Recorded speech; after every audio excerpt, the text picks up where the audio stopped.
Hogwarts Crawler. Chapter 1. In the early morning, a handsome boy stared at the envelope in front of him.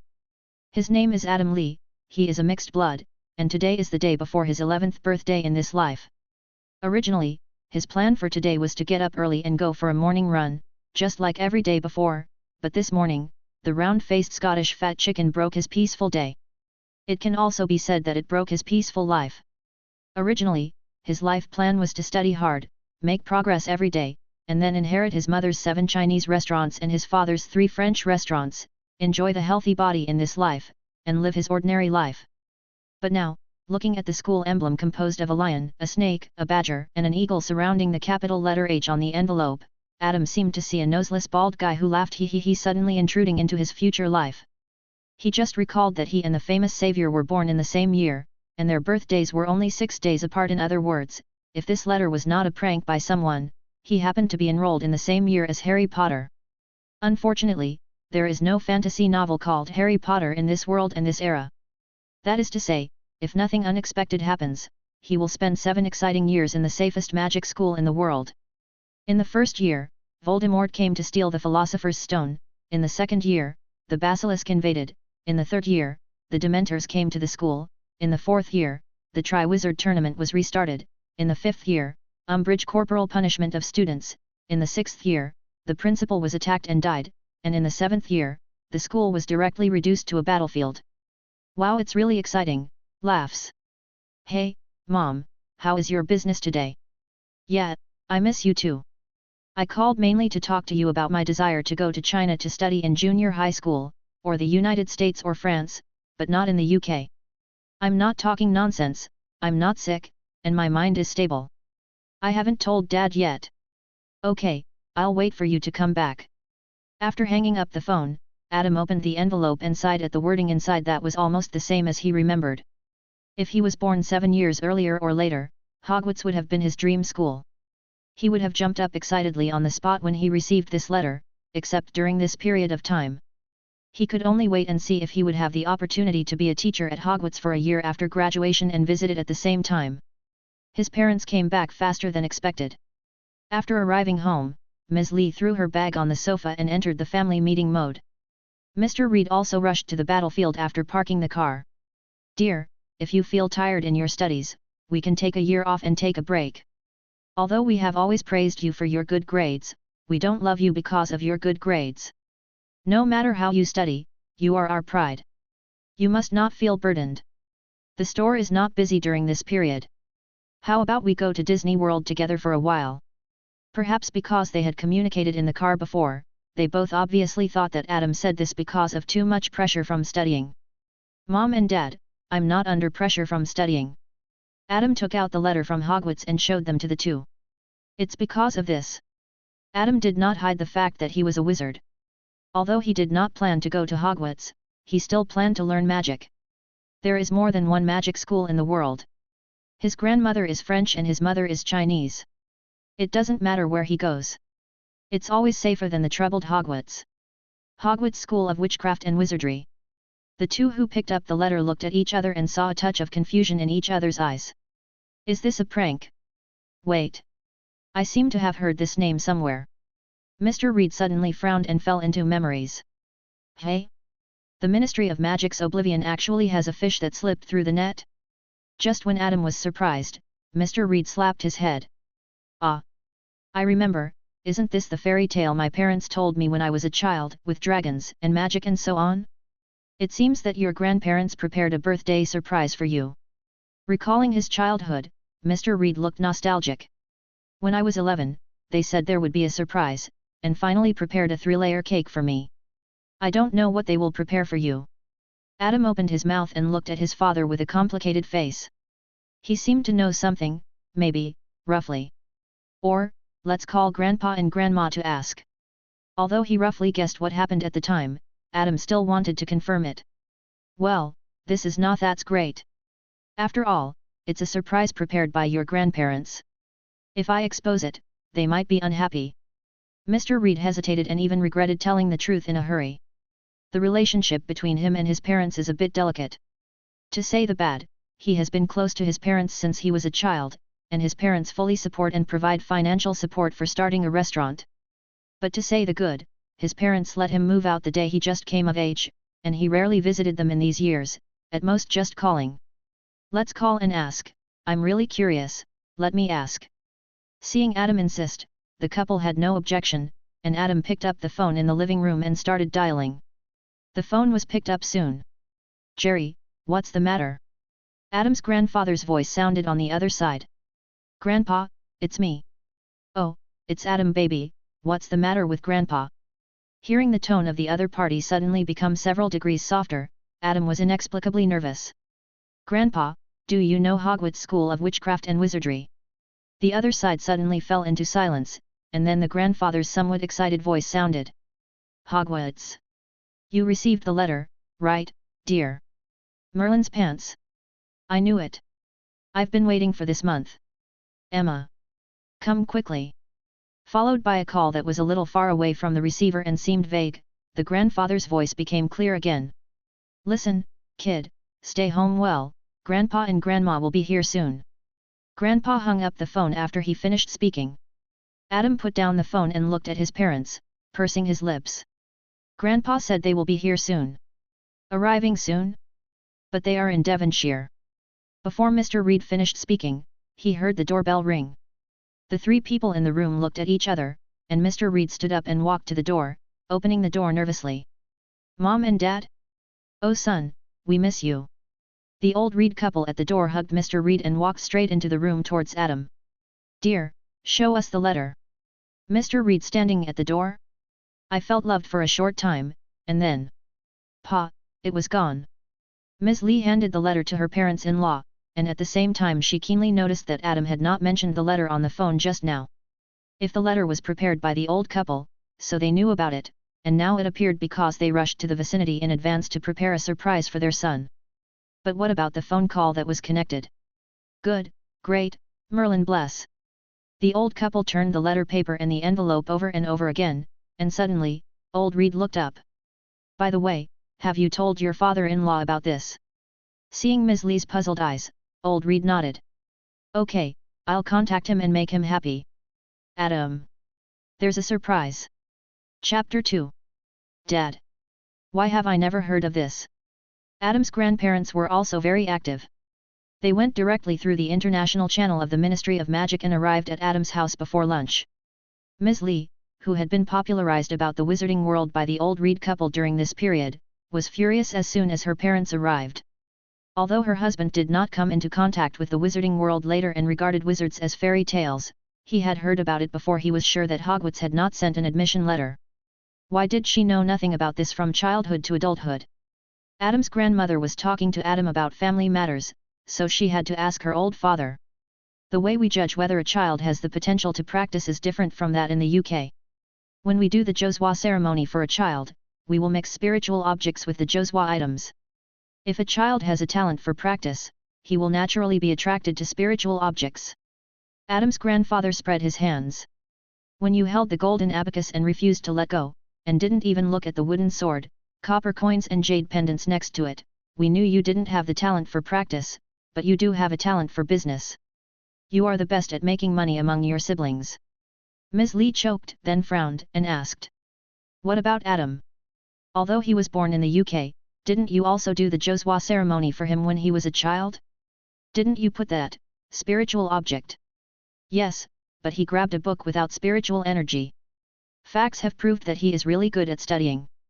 Unlike when you were a child, we had to catch you from a tree to read a book. Dad. Ms. Lee's cheeks were slightly red. Ahem, I clearly remember that book didn't have any spiritual energy, so Adam shouldn't have any talent for cultivation, right? Is the standard different here in the UK from ours? Lee Ziquan touched his beard, and suddenly wondered if those people in his family who were considered to have no talent for cultivation were also left out. It's not impossible. Anyway, it's a good thing that Adam received the admission letter from Hogwarts, which shows that Adam has the talent to become a wizard. Old Reed clapped his hands and looked at Adam. Grandpa will take you to Diagon Alley to buy the things you need to prepare tomorrow. Tomorrow or? Grandpa. Grandma too. Wait a minute. Adam suddenly raised his voice, quieting the noisy room for a while. I don't want to go to Hogwarts to study. Hearing this, regardless of what the four old people thought, Adam's parents first remembered the original purpose of their return home. What? Why? Before the couple could figure it out, old Reed's voice interrupted their thoughts. Do you want to be a muggle forever? The old wizard took out his wand and wanted to show it to his grandson. Actually, there's nothing wrong with being a muggle. Adam glanced at his parents quickly. And I just don't want to go to Hogwarts. There should be other schools in the world where you can learn magic, right? Why? Old Reed was even more surprised, and even a little aggrieved in his voice. Hogwarts is the best magic school in the world. The other three old men who did not graduate from Hogwarts looked at old Reed at the same time. Don't be so startled, you'll scare the child. Grandma Emma moved her fingers, and old Reed was pulled by his belt and sat down on the sofa with a bang. Then Emma held Adam's hand. Child, there is indeed more than one magic school in the world, Hogwarts, but why don't you want to study in Hogwarts? Well. Adam hesitated and said. Because I have a bad feeling that Hogwarts is not very safe. With Dumbledore here, Hogwarts is the safest magic school in the world, woo woo woo. The scarf seemed to come alive and blocked old Reed's mouth directly. Emma frowned and turned her head. Shut up, if Dumbledore was omnipotent, our family wouldn't have to go to China. Adam's grandmother Emma was originally French. After encountering the terrorist attack organized by Grindelwald in France, she moved to the UK where Dumbledore was, and met old Reed in the UK. After they got married and had children, they encountered the rise of Voldemort. For the safety of their squib son, they moved to China. Adam's parents also met at that time. She could clearly realize that even if Dumbledore could eventually solve the crisis, it did not mean that Dumbledore could guarantee that no one would die in the crisis. At the same time, she did not ignore her grandson's premonition. Adam was very smart since he was a child and would not talk nonsense casually, and wizards have a strong premonition of something in the future. It's not without precedent. Grindelwald, who destroyed her original home, was a wizard with a gift for prophecy. However, despite this, Emma frowned and said. The decision of the Book of Admission and the Pen of Acceptance is irreversible. There is extremely ancient and powerful magic on it. Since you received a letter from Hogwarts, it means that your name was written when you were just born. It is probably unlikely that you want to go to other magic schools. Adam was stunned. He didn't expect this. What about transferring? I can enroll first but not study, and transfer directly to other magic schools. I haven't heard of a precedent for this, but we can write to Dumbledore to ask. He is your future principal. Although he said so, looking at his grandmother's face, Adam knew that this way was unlikely to work. It seems that the magic on the Book of Admission should not be so easy to fool. Then take a leave of absence. Just say I'm not in good health, and wait a few years. That's even worse. If you don't guide the power in your body correctly at the right age, your body will be damaged and may attract some bad things. Seemingly seeing that Emma couldn't bear to dispel Adam's hope, Grandma Shenderong took over the conversation and looked at Emma again. That's right. Little wizards don't know how to control magic. Magic riots may occur, which is very dangerous. We can't teach you these safely and comprehensively at home. Oh, okay. Adam sighed and had to accept the fact that he seemed to really have to go to Hogwarts. But the good news is that as long as he learns the spell, he can control magic. It should be feasible to apply for a leave of absence after finishing the first year. And the first year of Hogwarts is actually relatively safe. As long as you avoid the trap door, Professor Quirrell is still safe. The Weasley twins didn't get hurt even if they covered Voldemort with snowballs. In that case, let's not send a letter to Mr. Dumbledore. If he can't change the status quo and still attract Dumbledore's attention, Adam might encounter some dangers that he would not have encountered otherwise. Well, let's write a reply to Hogwarts.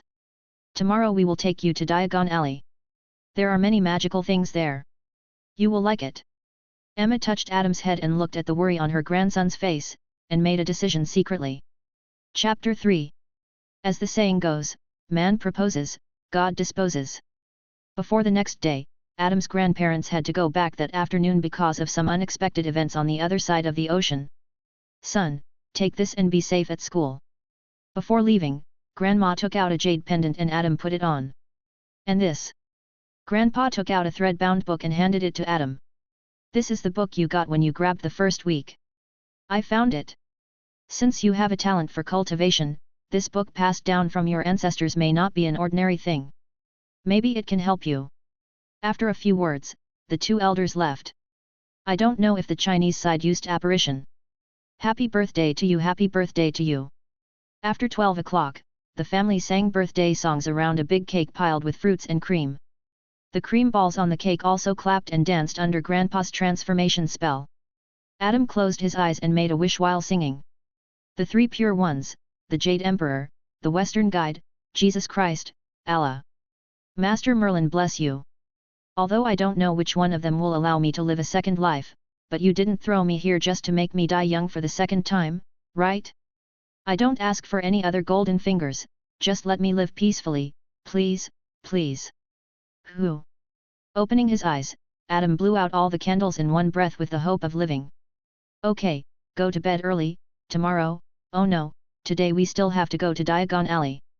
Grandpa smiled mysteriously. You will like it there. Okay, Grandpa. Although he knew what was in Diagon Alley, it would be a lie to say that Adam was not curious about Diagon Alley and the magical world, so he nodded expectantly and went upstairs to his room. Whew! It's like a dream. After returning to his room, Adam realized that too many things had happened today. After receiving a letter from Hogwarts, I learned that my grandparents were all wizards. Well, my grandparents might be Taoist priests or something, but they didn't go into detail. After maintaining an excited state for a day, Adam felt tired when he relaxed all of a sudden. Lying on the bed, although he was tired but not sleepy yet, Adam wanted to open the book next to him that he said he had won during the Josua ceremony. Hiss! As soon as his fingers touched the book, Adam's vision was filled with dazzling white light, and he quickly closed his eyes and rubbed them with his hands. His eyes were stimulated and shed some physiological tears, but it seemed that there was no serious damage, and there was no stinging when rubbing them. Adam was relieved. If he went blind, it would be a big deal. Are you the contractor? The sudden voice made Adam's body stiffen, and he quickly opened his eyes. The white light had disappeared, and there was no one in front of him. Who? I'm here. After scanning the area with his eyes, Adam was silent for a while, and then said in a voice that sounded like he was talking to himself. Is anyone talking? Here. To your left.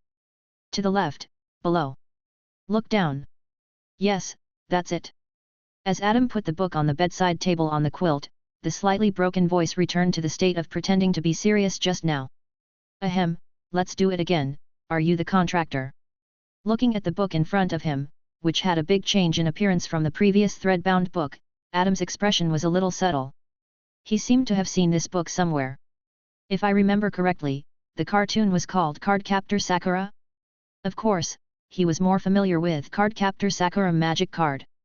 In his childhood when he watched whatever was on TV, this cartoon left a deep impression on Adam.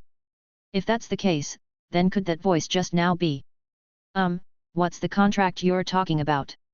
I'm the spirit of the greatest magic item in the world, the Book of Sealing. Sign a contract with me, and I can make you a powerful magician. It's the Book of Sealing. So, what's the price? Adam lowered his voice and said cooperatively. When I recover my body, you have to give me at least 3 sweets a day, comb my hair for an hour, and play with me for an hour, ah. It sounds like he was beaten? Don't be stupid. Your words have lowered my image. Another equally young and energetic voice sounded, and a trace of confusion flashed in Adam's eyes. The voice just now should be Xiao Ke, but the second voice doesn't sound like you. By the way, why did the Book of Sealing in Cardcaptor Sakura appear in the world of Harry Potter? Ahem, sorry, I was a little excuse me. The second voice interrupted Adam's thoughts, but the serious tone was not much different from Xiao Ke's pretending to be serious just now. Let me introduce myself again. I am Spinaru, and the guy just now is Kerberos. We are the sealed beasts guarding the sealed book and the Clow cards in the sealed book. It turned out to be Spinaru. Isn't Kespinu Sun the same symbol of the sun and Western magic as Kerberos? Has he changed his job now? Hello? Hello? Are you listening? Ah? Oh, sorry, I was distracted because I was a little shocked. Adam came back to his senses and looked at the sealed book in his hand. So, you are in this book now, and you need me to open it to get out. We are indeed in the sealed book, but you can't open it now. You have to sign a contract first, otherwise the power in the sealed book will not recognize you as the master. will not recognize me as the master. It means that the Clow cards inside will fly away one by one, right? What is the content of the contract, and how do I sign the contract? The content of the contract is... Spinaru explained the contents of the contract one by one. In simple terms, all the power in the Book of Seals will be used by Adam, and all Adam needs to pay is to provide the magic power required for the existence of the sealed beasts and the Clow cards, and he cannot abuse the Clow cards and the sealed beasts. Without Adam asking, Spinaru took the initiative to explain the origin of the Clow cards. It was similar to what Adam remembered. It was a magic prop created by the great magician Clow Redo by combining Eastern magic and Western magic. I see. Adam nodded, wrapped the Book of Seals with a quilt and put it aside, and got up to go out. Wait. Where are you going? Asked Grandpa and Grandma. Adam looked back at the sealed book. I need to rule out that you are all illusions created by this book to tempt me to sign a contract, or that you are soul fragments in this book, the purpose of which is to make me sign a contract and give up my vitality or soul or something. Fortunately, he was cautious. He had not touched the sealed book directly since it showed its true form. He put it on the quilt through his sleeves. Why do you think so? Wait a minute, they can't see it. Only those who truly have magical talents can see the true appearance of the sealed book. Since Clow Reed put us on that bookshelf, no one has ever discovered the specialness of the sealed book. We can't take the initiative to show up and find someone to sign a contract because of the agreement with Clow Reed. For so many years, you are the only one who has discovered the true form of the sealed book. If you don't sign a contract with us, we will fall into a deep sleep after our last magic power is used up. At that time, I don't know when we can wake up. Speaking of this, Spinaru began to cry. So that's how it is. Adam nodded, and turned decisively to go downstairs. Grandpa-Grandma. Chapter 4. Okay kid, go to sleep quickly, good night. Okay Grandma. After Grandma closed the door and left, Adam put down the milk and looked at the sealed book thoughtfully. After his previous test, Grandma really couldn't see the true appearance of the sealed book, and couldn't even hear Spinaru's voice. Do you believe it now? Spinaru's voice revealed fatigue. He didn't know why this child was so vigilant. We need to consume a small amount of magic power to talk now. In case you still have to consider it and our magic power is exhausted later, I will tell you how to sign the contract first. If you still don't want to sign the contract in the end, please write down the way to sign the contract and keep it with the sealed book. As he spoke more and more, Spinaru felt more and more tired. He didn't know whether it was because he was tired or because his magic was really running out. Isn't there a magic wand? Adam now believes 90% of the sealed book, well, 70% is not more, but he really has no other means to verify it now. But he remembered that Sakura had a sealed wand. Well, there is a sealed wand, but I can only give it to you after you sign a contract. The sealed book that hides the power of darkness, I sign a contract with you in the name of Adam Lee. Adam put his hand on the sealed book as Spinaru said just now, and recited the spell to sign the contract. At present, this sealed book does not have any flaws. For his safety, why not give it a try? After reciting all the spells, Adam felt a force running in his body. He seemed to see that the spell he recited formed a contract, and when Adam's name was finally branded, the contract failed. Hey? What's going on?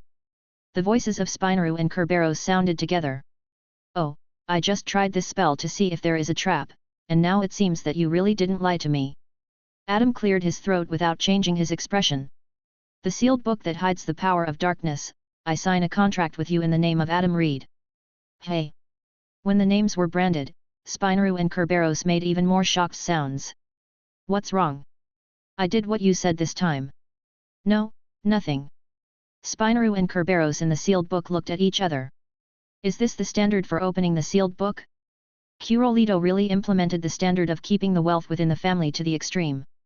From now on, you will be the Clow magician we serve. We will assist you wholeheartedly. I will also summon you as soon as possible. After signing the contract, Adam knew the current state of the sealed book. The magic power was in short supply and needed to be replenished. The two sealed beasts could not even condense their energy-saving forms. Adam also learned the properties of the two sealed beasts. Kerberos represented the sun and western magic, and Spinaru represented the moon and eastern magic. At the same time, Adam naturally gained the ability to open the sealed book. He opened the cover and a stack of claw cards lay quietly in the center of the book. On top was the sealed wand in the key state. Adam picked up the golden seal staff and held it in his palm.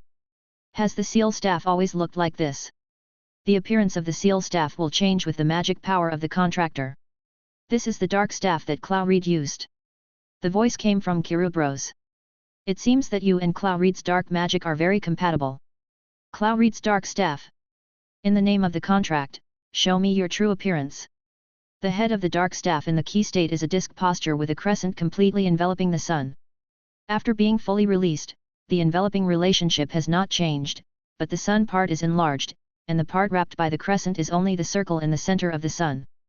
The spikes symbolizing sunlight pierced through the crescent, and Adam waved it, feeling that it was also very handy for close combat.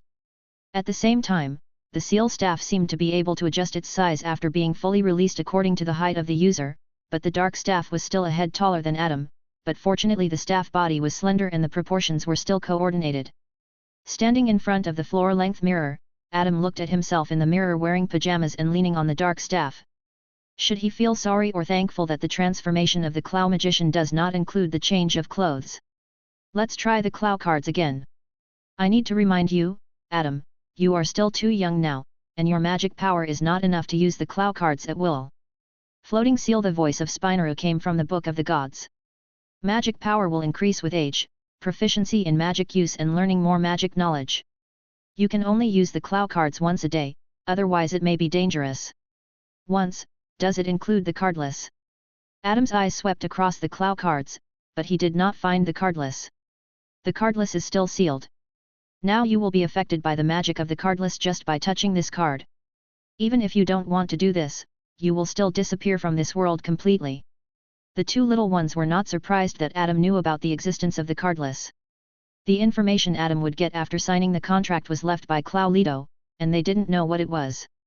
No card is the nothingness that is opposite to everything represented by the other 52 Clow cards. To use this Clow card, you not only need a huge amount of magic power, but you must also condense the 54th Clow card, Love. Love card? I see. Among the 54 Clow cards, only the Love card is missing. You're not going to continue asking? Krubros's voice was a little tangled. After all, with my current ability, I can't condense the Love card immediately even if I know more, right? A smile flashed in Adam's eyes. But if you are willing to share the information about the Love card, I would also be happy to know. Well, calling you like this is too. Listening to this voice, Adam couldn't help but have a picture in his mind. Cat, shy, covering face. GIF. Hey. Sibby, I can call you that too. Hey. There was one more cat in the vision, and Adam couldn't help but look forward to the life after the two cute creatures were summoned. It seems that Hogwarts does not allow animals other than cats, toads, and owls to be brought in. Ahem, the Love card is not stored in the Clow cards because love cannot exist independently without people. After a long time, Xiao Ke finally found his voice. Everything in the world will return to nothingness, only love can offset nothingness. Adam said with emotion, and as soon as he finished speaking, he vaguely felt a force. Hidden deep in his heart, it makes people feel peaceful and happy involuntarily. That is. Can you sense the Love card? Xiao Ke's voice was a little anxious and regretful. It's a pity that your magic power is not enough, otherwise you can take this opportunity to condense the Love card. Chapter 5. Don't worry, Zyok, it's just that the time is not ripe yet. Sooner or later, there will be a chance. Adam accepted the missed opportunity to condense the Love card well. He already knew what it felt like. Besides, he was still not qualified to use the cardless card even though he had condensed the Love card. Then let's try. Adam, are you still awake? Ms. Lee's voice sounded outside the door. Fortunately, Ms. Lee always respected the privacy of her children and didn't push the door in directly. Well, it seems that it's okay to come in. After all, Adam didn't plan to hide it from his family, but he hasn't figured out how to explain it yet. Oh, Mom, I'm going to sleep now. Adam looked at the time and it was indeed time to sleep. It wouldn't be too late to try again after returning home from Diagon Alley to experience the Clow cards. Obviously, he was extremely curious about magic at the beginning. Why is his heart calm now? Is it too surprising? Lying in bed, Adam thought about what to buy in Diagon Alley tomorrow, how to use the Clow cards he had just received, and Xiao K and SPI. Ha! Ah! I don't know if it was an illusion, but before he fell into a deep sleep, Adam seemed to hear a slightly teasing female laugh and a helpless male sigh. When Adam woke up the next day, he had completely forgotten the hallucinations before going to bed last night. He got up and went downstairs early in the morning according to his biological clock. Good morning, dear. Good morning, Grandpa. Good morning, Grandma. Since he sat down at the dining table, Adam greeted other family members again. Eat something simple, there should be a lot of delicious food in Diagon Alley. Old Reed said when Emma put the bacon, fried eggs and mashed potatoes in front of Adam. Since Diagon Alley is a gathering place for British wizards, I don't have much hope for this. Using chopsticks to pick up the runny fried eggs, Adam said faintly. Adam's father is obviously also British, but he runs a French restaurant and his business is quite prosperous, which is very telling. How to say it? To sum it up with Ms. Lee's words, the food invented by these British people can really taste the resentment of the ingredients before they die. Wizards are different from muggles. There are many delicious foods in Diagon Alley. For example. Old Reed opened his mouth to refute, but all that came to his mind were snacks such as sizzling honey candy and licorice wands, and his memory of the main meal was blank. Emma in the kitchen silently added a small piece of butter and a few slices of toast to the pot. After eating and drinking, full of expectations, Adam followed Old Reed and Emma to Diagon Alley through the leaky cauldron. Opening the way to Diagon Alley with the wand, Old Reed said with a smile. Welcome to the world of magic, child. In fact, I have already experienced the world of magic last night, but this is not the point. The point is that neither the novel nor the movie mentioned that this trashcan was actually put into use. Adam, who was a little bit of a clean freak, looked unhappy, but he still cooperated with a surprised smile. After entering Diagon Alley, Adam's mood fluctuated. At first, he was indeed surprised by the magical magic that appeared from time to time around him, but perhaps his expectations were too high. As he got used to it, he was disappointed with the shabby atmosphere. The real Diagon Alley was not as glamorous as Universal Studios or in the movies. There were many wizards coming and going on the narrow streets, which seemed a bit cramped. Everywhere you looked, you could see stains and garbage in the corners that had not been cleaned for many years. Except for a few shops that can be seen to have special storefronts cleaned, and the luxurious gringotts, most places seemed to have stayed in the last century. I was even worried that a bucket of feces would be poured down from above at some point. After returning home, Adam complained to Mr. Reed and Ms. Lee. Do they take a shower? Ms. Lee swallowed the prepared words and asked a subtle question instead. Adam's expression made the question even more subtle. Doesn't that person take a shower? After another source of stench passed by, Adam pulled Old Reed's sleeve and whispered a similar rhetorical question. Well, you know, some older wizards are more traditional. They think that taking a shower will affect their magic. Of course, most people still like to be clean. Old Reed, who was excited to introduce his grandson, also found that his grandson didn't seem as surprised as he imagined, so he walked forward quickly with Adam. We must buy a wand first. This is your first step into the magic world. Listen, at this point, Adam's heartbeat quickened a little. He already had the dark wand. I wonder if it would affect the choice of a wand? Oh, welcome. It seemed that it was still the beginning of the school year. Ollivander was waiting behind the counter diligently, and when he looked up, he saw Adam and Old Reed behind him. Emma went to the Tefan clothing store. Ollivander's wand shop was too small. Thousands of wand boxes almost filled the small shop, and there was no way so many people could enter. 12 inches, dogwood, unicorn tail hair. Ollivander seemed to have the superpower to remember every wand he made. He looked at Old Reed and sighed. Mr. Reed, how long have we not seen each other? It's been almost 50 years since we last met, Mr. Ollivander. Old Reed also had some emotion, and then patted Adam on the shoulder. Help my grandson pick a wand that suits him. The wands you make are always the best. I dare not say it's the best, but I promise it must be the best suitable. Ollivander smiled confidently and looked at Adam. So, Mr. Reed, which hand is your dominant hand? Right hand, sir. Adam hesitated, because he was not sure which wand he would use when he was dominant, so he asked when Ollivander took out his ruler. Can I use the wand with my other hand? Oh, are both your hands dominant? Okay. Ollivander nodded and continued to measure Adam's size with his ruler. The length of the fingers, the width of the palm, the length of the arm, even the diameter of the nostrils and the circumference of the head, in short, after a meaningless operation, Ollivander took a wand for Adam to try. Adam waved his hand casually, and the sudden gust of wind almost blew the roof off. No. Not this one. Ollivander snatched the wand, took out his own wand and waved it to restore the things in the store, and then hurriedly took out another wand. Try this one. Adam waved the wand a little less this time, but the noise it caused was no less. The violent explosion made the wand boxes fly everywhere. Armor. The stacked wand boxes fell down and smashed towards them. Thanks to Old Reed's armor charm, the three of them survived. Adam took a look and fortunately the explosion seemed to be just a big noise. No wand was damaged, and even the box was not broken. Otherwise, he might have to pay for it.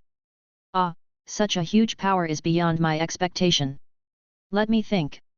Ollivander took back the wand and started to search in the collapsed wand box. Try this. Boom. No. Try this. Crack. Still not right. Ollivander grabbed the wand again, grabbed his not particularly thick hair, and dove into the pile of wand boxes. Chapter 6. Half an hour passed in Ollivander's wand shop. Adam waved the wand mechanically, because the requirement was that both hands could be used, and he would switch to the other hand when one hand got sore. He was numb to the explosions that kept ringing in his ears, which would cause various serious effects 8 out of 10 times. He remembered that once a bunch of flowers bloomed on the top of the wand, and he thought it was right this time, but Ollivander said it was still wrong. Until a wand came into Adam's hands, Adam felt that this wand was different from the previous ones as soon as he got it. As Adam waved the wand, the surrounding wand boxes trembled and floated up one by one, each returning to their place, and Adam also felt a completely different sense of pleasure from before, as if his body had been extended by an extra section. That's right. This is it. Ollivander clapped his hands. 16 inches, acacia wood, phoenix tail feathers, I knew it. You know the devil. Adam almost uttered sweet words, but his good moral cultivation made him shut up and just rolled his eyes impolitely. He seriously suspected that Ollivander actually made every combination to choose a wand, and then exhaustively enumerated them. Ahem, this wand's combination is very special, so it takes so long. Ollivander may have realized that the half-hour wand selection just now was a bit of a rip-off, but he still struggled to explain. Acacia wood and phoenix tail feathers are very picky, not to mention the 16-inch length. The last 16-inch wand I sold belonged to a half-blood giant. Although Adam suspected that Ollivander was just quibbling, the joy of picking his own wand still made him suppress the depression of waiting for half an hour and being almost affected by explosions and lightning several times, and carefully looked at the wand in his hand. The cylindrical dark brown wand is slender and straight, engraved with smooth curves and runes, and the handle is a spindle surrounded by various symbols. Adam looked at the bottom of the handle. There is actually a yellow gem inlaid? That gem is a yellow tourmaline I bought from a wizard from the east. It fits the overall magic power of the wand very well. No extra charge. Ollivander spoke at the right time. Well, for the sake of this gem, Adam's resentment dissipated a lot. It's really beautiful. After looking at the wand again and again, Adam couldn't help but say in his heart. 16-inch wands are super long among wands, but Adam's dark wand is a head taller than others. In comparison, this wand is already small, and Adam even thinks it's a little cute. After paying the bill and buying the most important and most uncertain wand, Old Reed took Adam into the shopping mode. Owls, snacks, crucibles, snacks, potion materials, snacks, school uniforms, snacks, books. Not to mention the various snacks at a stall every few steps, Adam lingered in Flourish and Blots for a long time. He did not forget that the growth of magic power is closely related to knowledge, so he also wanted to buy many books that Hogwarts did not require. In addition, he was curious about the things in the wizarding world, especially the parts that did not appear in the original book and the movie. So Adam signed a 2-foot-long parchment order. These books will be sent to Hogwarts. Grandpa said that the house elves there will take care of it. That's a flying broom. First-year freshmen are not allowed to bring flying brooms. After that, Old Reed hesitated. But if you want, we can also buy one and keep it at home. No, Grandpa, I'm not very interested in flying brooms. Adam declined this proposal that should have been very tempting for a child. Do you think the Nimbus 2000 is expensive? Grandpa and Grandma are actually very rich.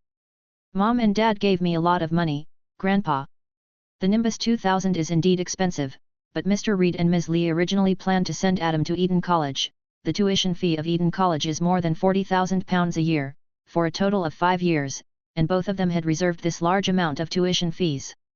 As a result, Adam suddenly wanted to go to Hogwarts, which does not require tuition fees. Ms. Lee waved her hand and directly handed the original tuition fees to Adam. Boys can't be raised in poverty, otherwise they will live a stingy life. How can they broaden their horizons? Not to mention that they are in an unfamiliar environment. I just think that since I can't take it to Hogwarts now, it's not worth buying it right away. Maybe they will have a new model next year. In fact, there will be a Nimbus 2001 next year, and a year later there will be a Firebolt. The more I think about this thing, the more it is similar to a certain Apple mobile phone. And if Adam wants to fly, there is a flying card in the Clow cards. If the dark staff grows wings, it will become a flying broom. If he grows wings himself, he can fly directly. Why spend so much money to buy a flying broom that will be surpassed by better products in a year? A rich second generation said it well, I am rich but not stupid. From one end of Diagon Alley to the other, Emma was picked up at the Tiffany clothing store. Grandma took Adam to buy this end from the other end, and Grandma's main consumption target was obviously different from Grandpa's. Alan. Are you planning to let your precious grandson wear only one set of school uniform for a whole semester at Hogwarts? Daily clothes, pajamas. Buy a few more dresses. Doesn't Hogwarts have a dance? I can't imagine it. No, I still have to buy it, just in case it can be used. The wand needs to be cared for, otherwise what if it breaks down when casting a spell? Buy a few more sets of care tools, don't save money on this. You need to prepare a few more pairs of dragon leather gloves. Some potion materials are best handled with separate dragon leather gloves. In addition, if your classmates forget to bring them, you can lend them to build a good relationship with them. Prepare more potion materials, and buy some white fresh essence. Carry a bottle with you. If there is a wound, you can treat it directly. The nurses in the medical wing can't fly directly to Adam. Shut up, Alan. After buying 2 rounds of food in Diagon Alley and using snacks as lunch, Emma looked at the packages in the hands of the 2 people, and then looked at old Reed. Alan, you take these things back first, Adam and I will go shopping again. Old Reed picked up the packages of the 2 people with difficulty. There was a huge birdcage on the top of the package, there was a snowy owl inside. Okay, you guys have fun, will you come back for dinner tonight? Not necessarily. Emma answered quickly, and it was obvious that she would not go back for dinner. Okay. Old Reed nodded and walked away with the salute. Why didn't Grandpa use magic to carry the luggage? Emma looked at Adam in surprise. Magic is something that requires concentration. It is easy to get into trouble when casting a spell while doing other things. Don't do this in the future. Is that so? Adam nodded thoughtfully. Is it possible that Grandpa is too weak? After lunch, Emma wiped her mouth and took Adam to a corner where no one was around. Grandma. Why are you so mysterious? Hold my hand tightly. Adam held it tightly as he was told. The next moment, he felt like he was in a narrow pipe-like slide. After a period of squeezing, his body finally got out of the pipe and came to a meadow. Adam's face turned pale and he felt nauseous. Just now, it was apparition, which can make people quickly move from one place to another. It's not easy to get used to it for the first time. Take a few deep breaths. Emma stroked Adam's back, then leaned over and whispered something in Adam's ear. Adam realized that it seemed to be a string of addresses. The next moment, in Adam's surprised eyes, a crack seemed to appear on the grass in front of him, and a small house with a garden squeezed out of thin air from the crack. This is an extremely powerful protective magic. Don't rush to ask questions. Come with me. Emma took Adam to the door of the small house and knocked gently. Chapter 7. Looking at the wooden door in front of him, Adam swallowed his saliva. Oh my God, this process, the loyalty curse? Grandma, what kind of person are you taking me to see? Squeak. The wooden door was slowly opened, and under Adam's doubtful eyes, a somewhat pale face appeared behind the door, so pale that it looked like a dead person, especially when the other party was wearing a pure white silk dress. Oh, Emma, I'm so glad I received your letter before. The man spoke slowly, his eyes full of joy. At that time, how many years ago was that? You wrote that you went to China, and you never contacted us again, this must be Adam. He stretched out his trembling hand and waved. Come in, don't stand outside. Sitting down on the sofa, Adam swallowed his saliva. Grandma, who is this old man? Why does he look so much like an old friend I've seen in a movie? He is a friend of our family. Grandma's expression was a little complicated, and with this vague word, Adam felt more and more that his guess might be true. Oh my, Grandma, do you have such a strong network of contacts? Emma, come and chat with me for a while. Suddenly, a woman's voice sounded. Emma looked over, stood up with some surprise, nodded to Adam, and hurried upstairs with his wife. I hope you like French black tea. Just then, the old man came over with a tray with a pot of black tea and a few cups on it. Let me do it. Adam saw that his hands were shaking all the time and he didn't look like he could do such delicate work as pouring tea, so he wanted to help, but he didn't expect the other party to wave his hand and refuse his help. What a good kid, but the magical world is more convenient for the elderly than you think. The teapot suddenly stood up by itself, walked to the teacup and poured a pot of tea, and continued to walk to the next teacup, while the teacup filled with black tea walked in front of Adam. I don't know if your grandmother has introduced you. My name is Nicholas Flamel, and your grandmother is the daughter of a friend of mine. Having guessed before, Adam suppressed his shock and nodded. My name is Adam, Adam Reed. Yeah, as expected. Nicholas Flamel smiled humorously. Okay, then, let's get down to business. After pouring 2 cups of tea, Nicholas Flamel looked at Adam.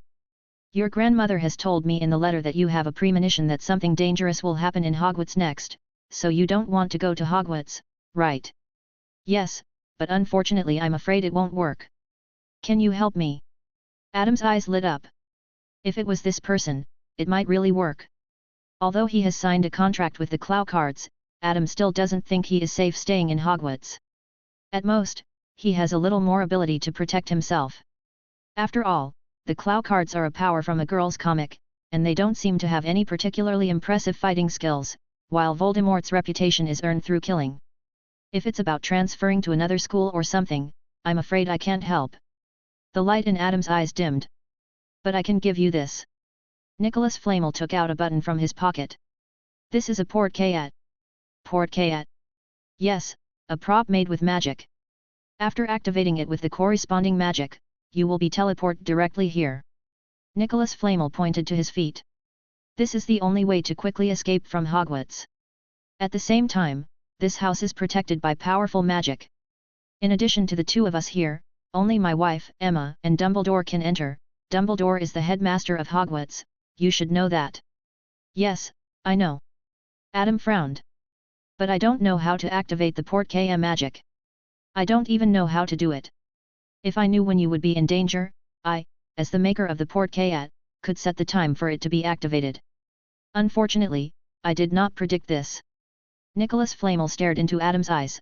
Although I did not predict this, I know that some, not so good things will happen in Hogwarts next. Therefore, if you are really in danger, the best way is to learn the magic to activate the porte-cayette yourself before that.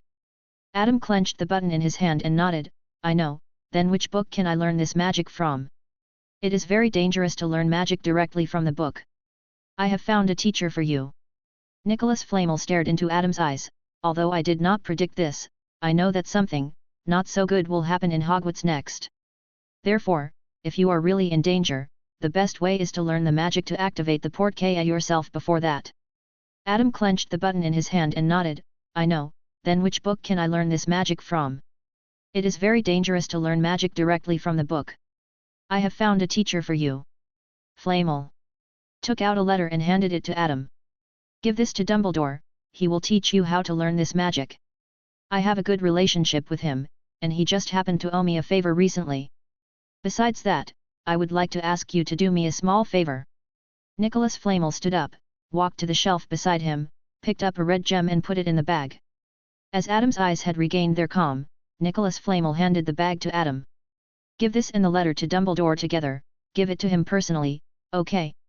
Ding, you have triggered an epic quest, escort the Philosopher's Stone to Hogwarts, during which there is a probability of triggering events such as Death Eater attack and Voldemort's hunt. Task reward, none.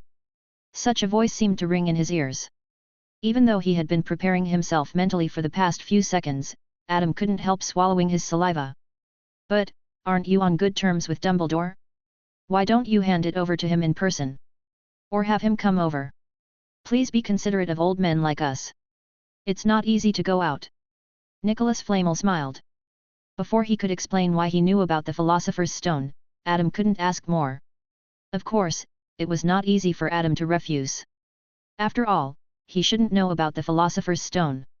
So when Nicholas Flamel provided him with a porte-cayette and a safe place to stay as the destination of the porte-cayette, what reason did he have to refuse a request that he could easily complete from his perspective? Okay, I will definitely hand it over to Headmaster Dumbledore in person. What is this? Adam couldn't help asking. I thought you would hold back your curiosity. This is a Philosopher's Stone.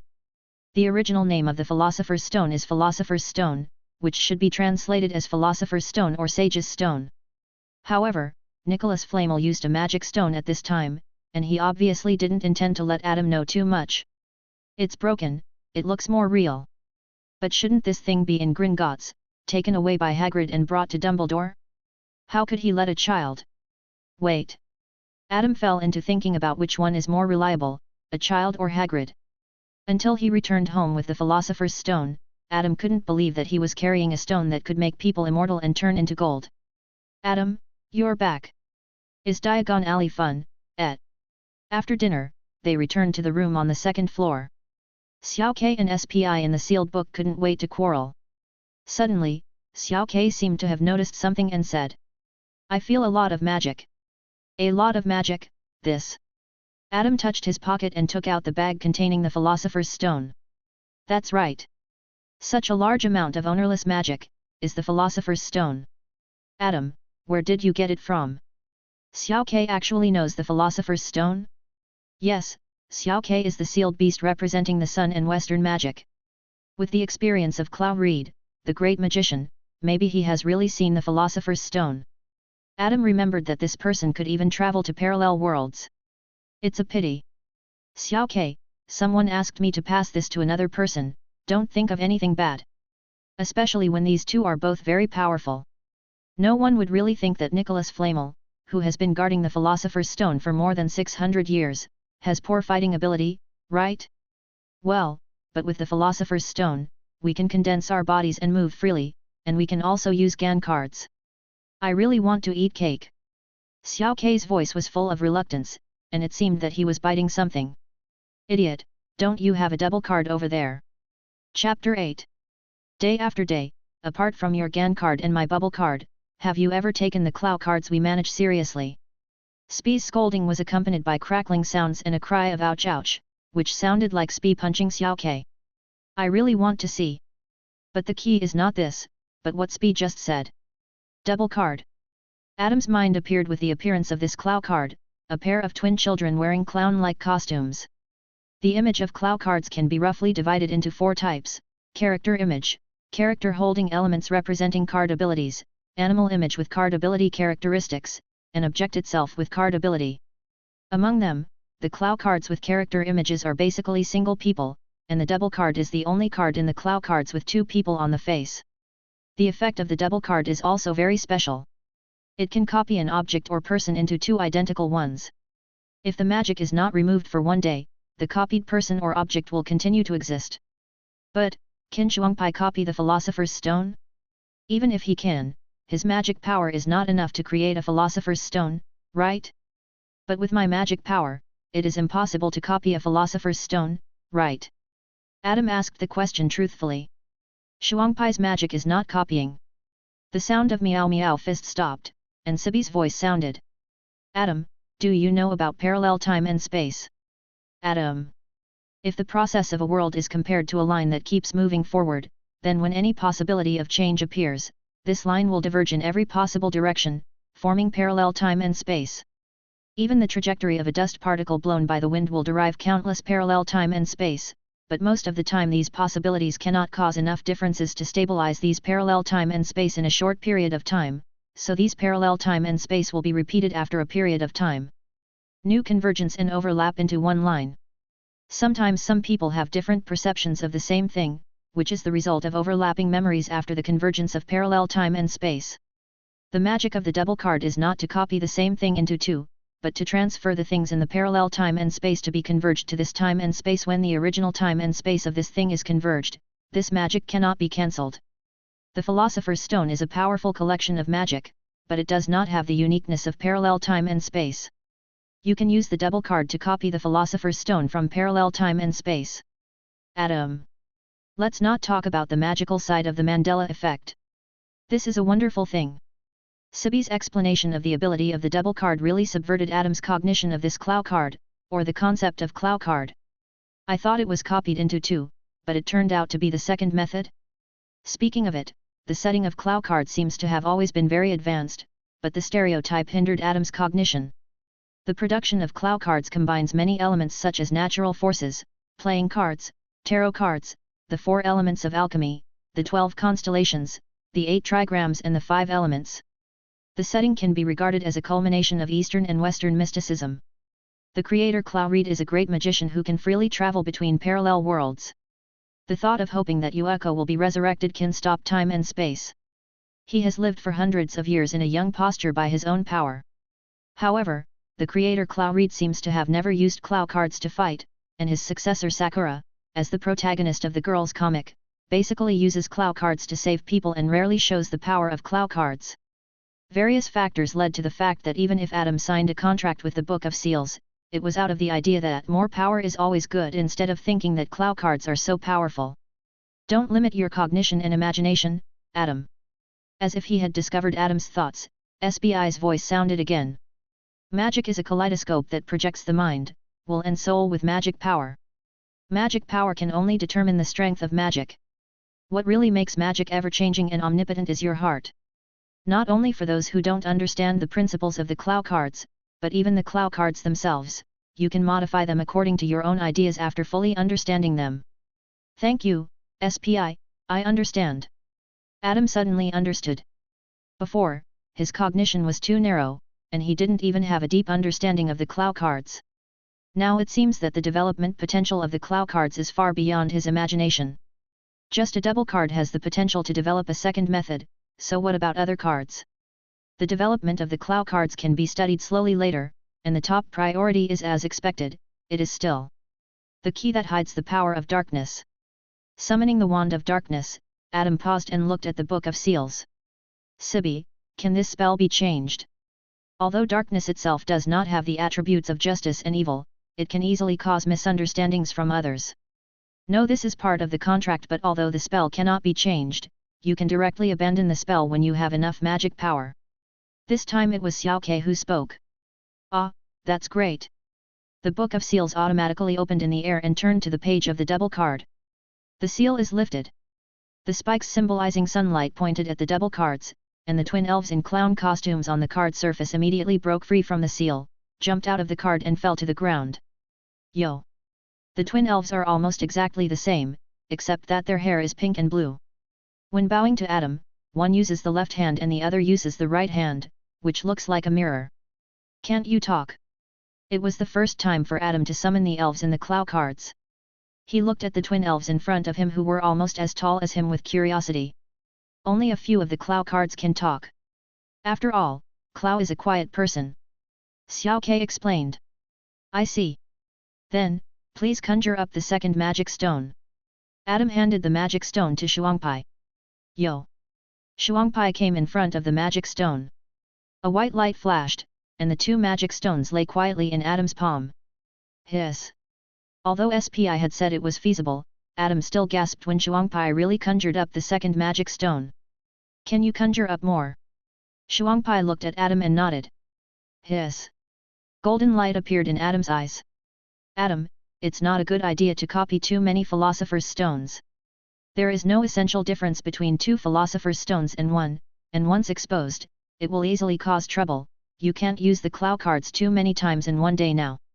SBI's voice sounded. Don't I already have a philosopher's stone? Adam put one of the philosopher's stones back into the bag given by Nicholas Flamel, holding the other one in his hand and said. Can't the magic of the philosopher's stone be used to use the Clow cards? Unfortunately, no. Xiao Ke also came out to pour cold water. The contract of the sealed book prevents anyone and any magic from using the Clow cards except you, but if you learn the magic in the 2 cards and cast it yourself, you can use the magic in the Philosopher's Stone. Then I copy the Philosopher's Stone. Well, it's also useful for turning stones into gold and making elixirs of immortality. Adam sighed. Chapter 9. Don't be disappointed, Adam. Although you can't use the Clow cards, the magic of the Philosopher's Stone allows you to carry the sealed book and the sealed wand with you. Xiao Ke, who had successfully possessed a body, rolled on the ground, belly up, stretched out his claws and comforted Adam. Let me teach you the magic of putting away the sealed book and the sealed wand. This way you can summon the Clow cards at any time. After a long explanation, Xiao Ke squatted on the ground and tidied the feathers on his wings that were a little messy because of rolling. This magic belongs to a kind of sealing magic, and the difficulty is not low, but the sealed book and the sealed wand and your magic contract can make it easier to cast this magic on them. You must do it before you start school. Before he finished speaking, Xiao Ke saw a complex magic circle flashing in the palm of Adam's right hand, and the sealed wand disappeared in Adam's hand. Soon after, a similar magic circle flashed across Adam's left palm, and he successfully put away the sealed book. Xiao Ke fell into complete silence. It seems that you have a very high talent for magic. Spyri, who was lying on the bed, was like an elegant black panther, with a pair of butterfly wings gently fluttering behind him. If that's the case, you will soon be able to learn all the magic in the Clow cards. I'll work hard. Adam repeated the actions of summoning and putting away several times, got familiar with the process, and suddenly had an idea. Can I put away my wand? A 16-inch wand might be a little inconvenient to hold, but if I could use this magic to put it away, it should be possible, I'm not sure. Sibi closed the book in front of him, pushed off the bed and hit Zyok on the head. I flipped through your textbook, and this magic system is a bit strange. Of course, it may also be that I am not familiar with Western magic. Ouch! Zyok bared his teeth at Spibby, opened Adam's textbook and said. Then let me see how much this little first-grade textbook can be, hey. The vertical line of Zyok's pupils turned into a circle, and he turned a few more pages without giving up. No. What is this? Is it really magic? Where is the magic circle? Where is the principle of magic? After flipping through the entire Standard Spells Elementary, Zyok had to admit that he seemed to have encountered a blind spot. Using a magic wand to draw a certain arc and add a spell to cast a spell, this is not magic at all. Zyok looked at the Standard Spells Elementary in shock, as if looking at some heresy. Isn't this magic? It looks quite magical to me. Adam, who successfully put away his wand, took the book and wanted to try it out. He remembered that Hermione had learned to restore the original spell at home. Sibi said that he had a good talent for magic, so he should be able to learn a few spells. Magic looks magical, but it is actually very rigorous. Sometimes the magician seems to just wave his hand, but in fact, he has performed very complex operations on the magic power to complete the spell. Sibi was flipping through 3 books in his hand, namely Beginner's Transfiguration Guide, Intermediate Transfiguration and Advanced Transfiguration Guide. He turned to one page of each of the 3 books and showed it to Adam with his furry fingers. Transfiguration, Vanishing Spell, and Permanent Transfiguration belong to completely different magical fields. The former is transformation magic, the second is space magic, and the last one should strictly belong to the category of alchemy. Permanent magic cannot be maintained after the caster dies unless there is another source of magic power. Sibi raised his head and looked at Adam seriously. Whether it is the classification or the casting of magic, it is simply like a group of people who do not know magic at all. They see the magician waving the wand and chanting the spell to cast a spell, so they record the process and think that they can cast a spell by following the instructions. The classification is also taken for granted.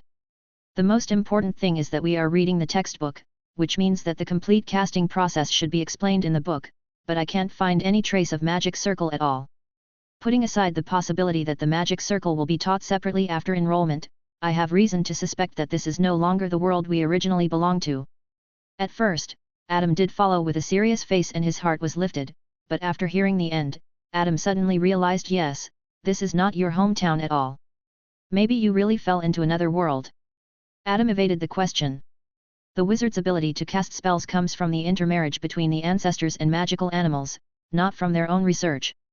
This is probably why the casting and classification of these magics are so primitive. And it seems that only a very small number of wizards can perform magic according to research. Most people's contact with magic in their lifetime only stays at the stage of learning and using, and the invention of spells is mostly accidental. Thinking of this, Adam felt that this speculation might have hit the mark and made him right. After all, the magic of the Clow cards can also be cast in this world, which means that the ability to cast spells with magic circles is also applicable to this world. In comparison, the wizard's way of casting spells is indeed more like a wild way. Is there such a background? But it makes sense unexpectedly. Having the ability to cast spells from blood instinct may not require such a high understanding of the principles of magic. But it sounds so perverted.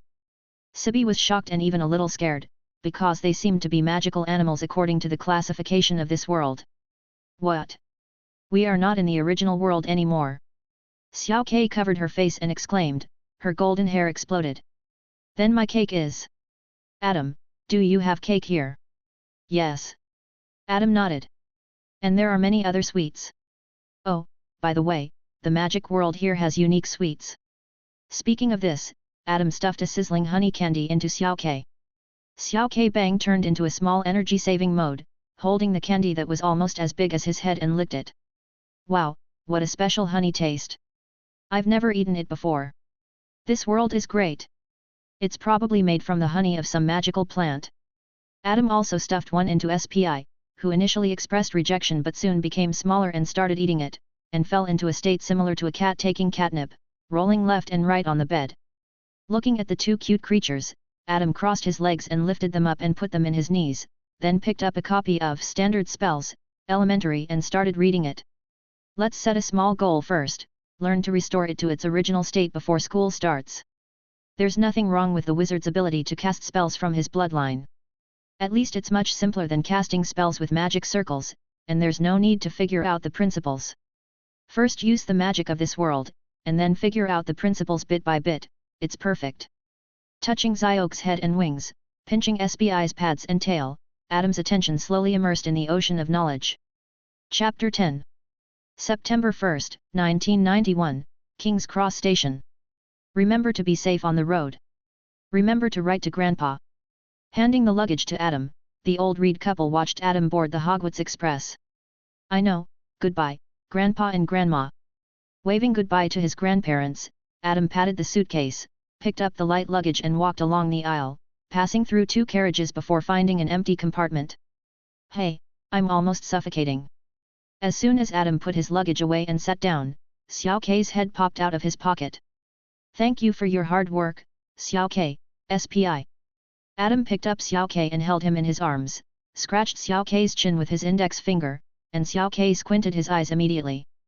After he taught himself a few spells that he knew how to pronounce, he didn't dare to learn them casually, for fear that he would make a mistake in a syllable and summon a cow or something, so he turned to learn the magic in the Clow cards. After all, he has the Philosopher's Stone, so he can cast any magic he has learned without regard to the cost. Now Xiao Kei and SPI are cast with the magic learned from the magic card and the sound card.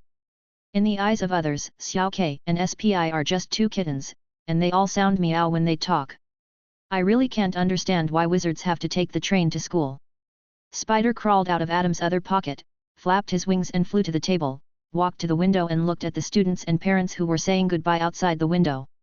Well, Xiao Kei, I still want to confirm whether the magic of the shield can really resist the sorting hat. Don't worry, Adam. The shield is a protective magic, including the physical and spiritual levels. As Adam rubbed the base of his wings, Xiao Kei shook his wings.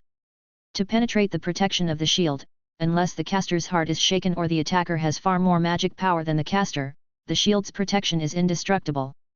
Adam breathed a sigh of relief. The main thing is that he just remembered the sorting hat. There are too many things in his mind that are inconvenient to be known. Although this Godric Gryffindor hat should not use legilimency to sort students, what if it does? After the final confirmation, Adam relaxed and took out a book from his bag and started reading. Adam was immersed in the book for an unknown period of time, and the door of the compartment was suddenly opened. Hello, can I sit here? Of course, there is no one here. Adam took his eyes off the book and was speechless when he saw the person coming. Isn't this Hermione? By the way, she looks the same as in the movie. So the plot is also based on the movie? Although the novel and the movie are not too different, there are still some differences, especially in some works. Hermione didn't realize that the other party was distracted. After getting a positive answer, she moved her luggage in, then sat down in the seat in front of Adam and let out a long sigh. The school should really do a good job of guarding and guiding outside the 9 3/4 platform. Although I found the seat before, I didn't know how to get in. If I hadn't seen a few people crashing into the wall. Hermione saw the book in Adam's hand and her eyes lit up. Oh, are you a senior? Are you reading your textbook this year? I'm a freshman. I've read all the textbooks this year, but I don't think I've seen this book. Well, I may disappoint you. I'm also a freshman. Adam held up the book in his hand so that Hermione could see the cover. What is 100 household spells you must master? Some spells that are used in daily life, such as cleaning and repairing. Like the repair spell? I saw it in the standard spells, elementary, and tried it with a glass at home.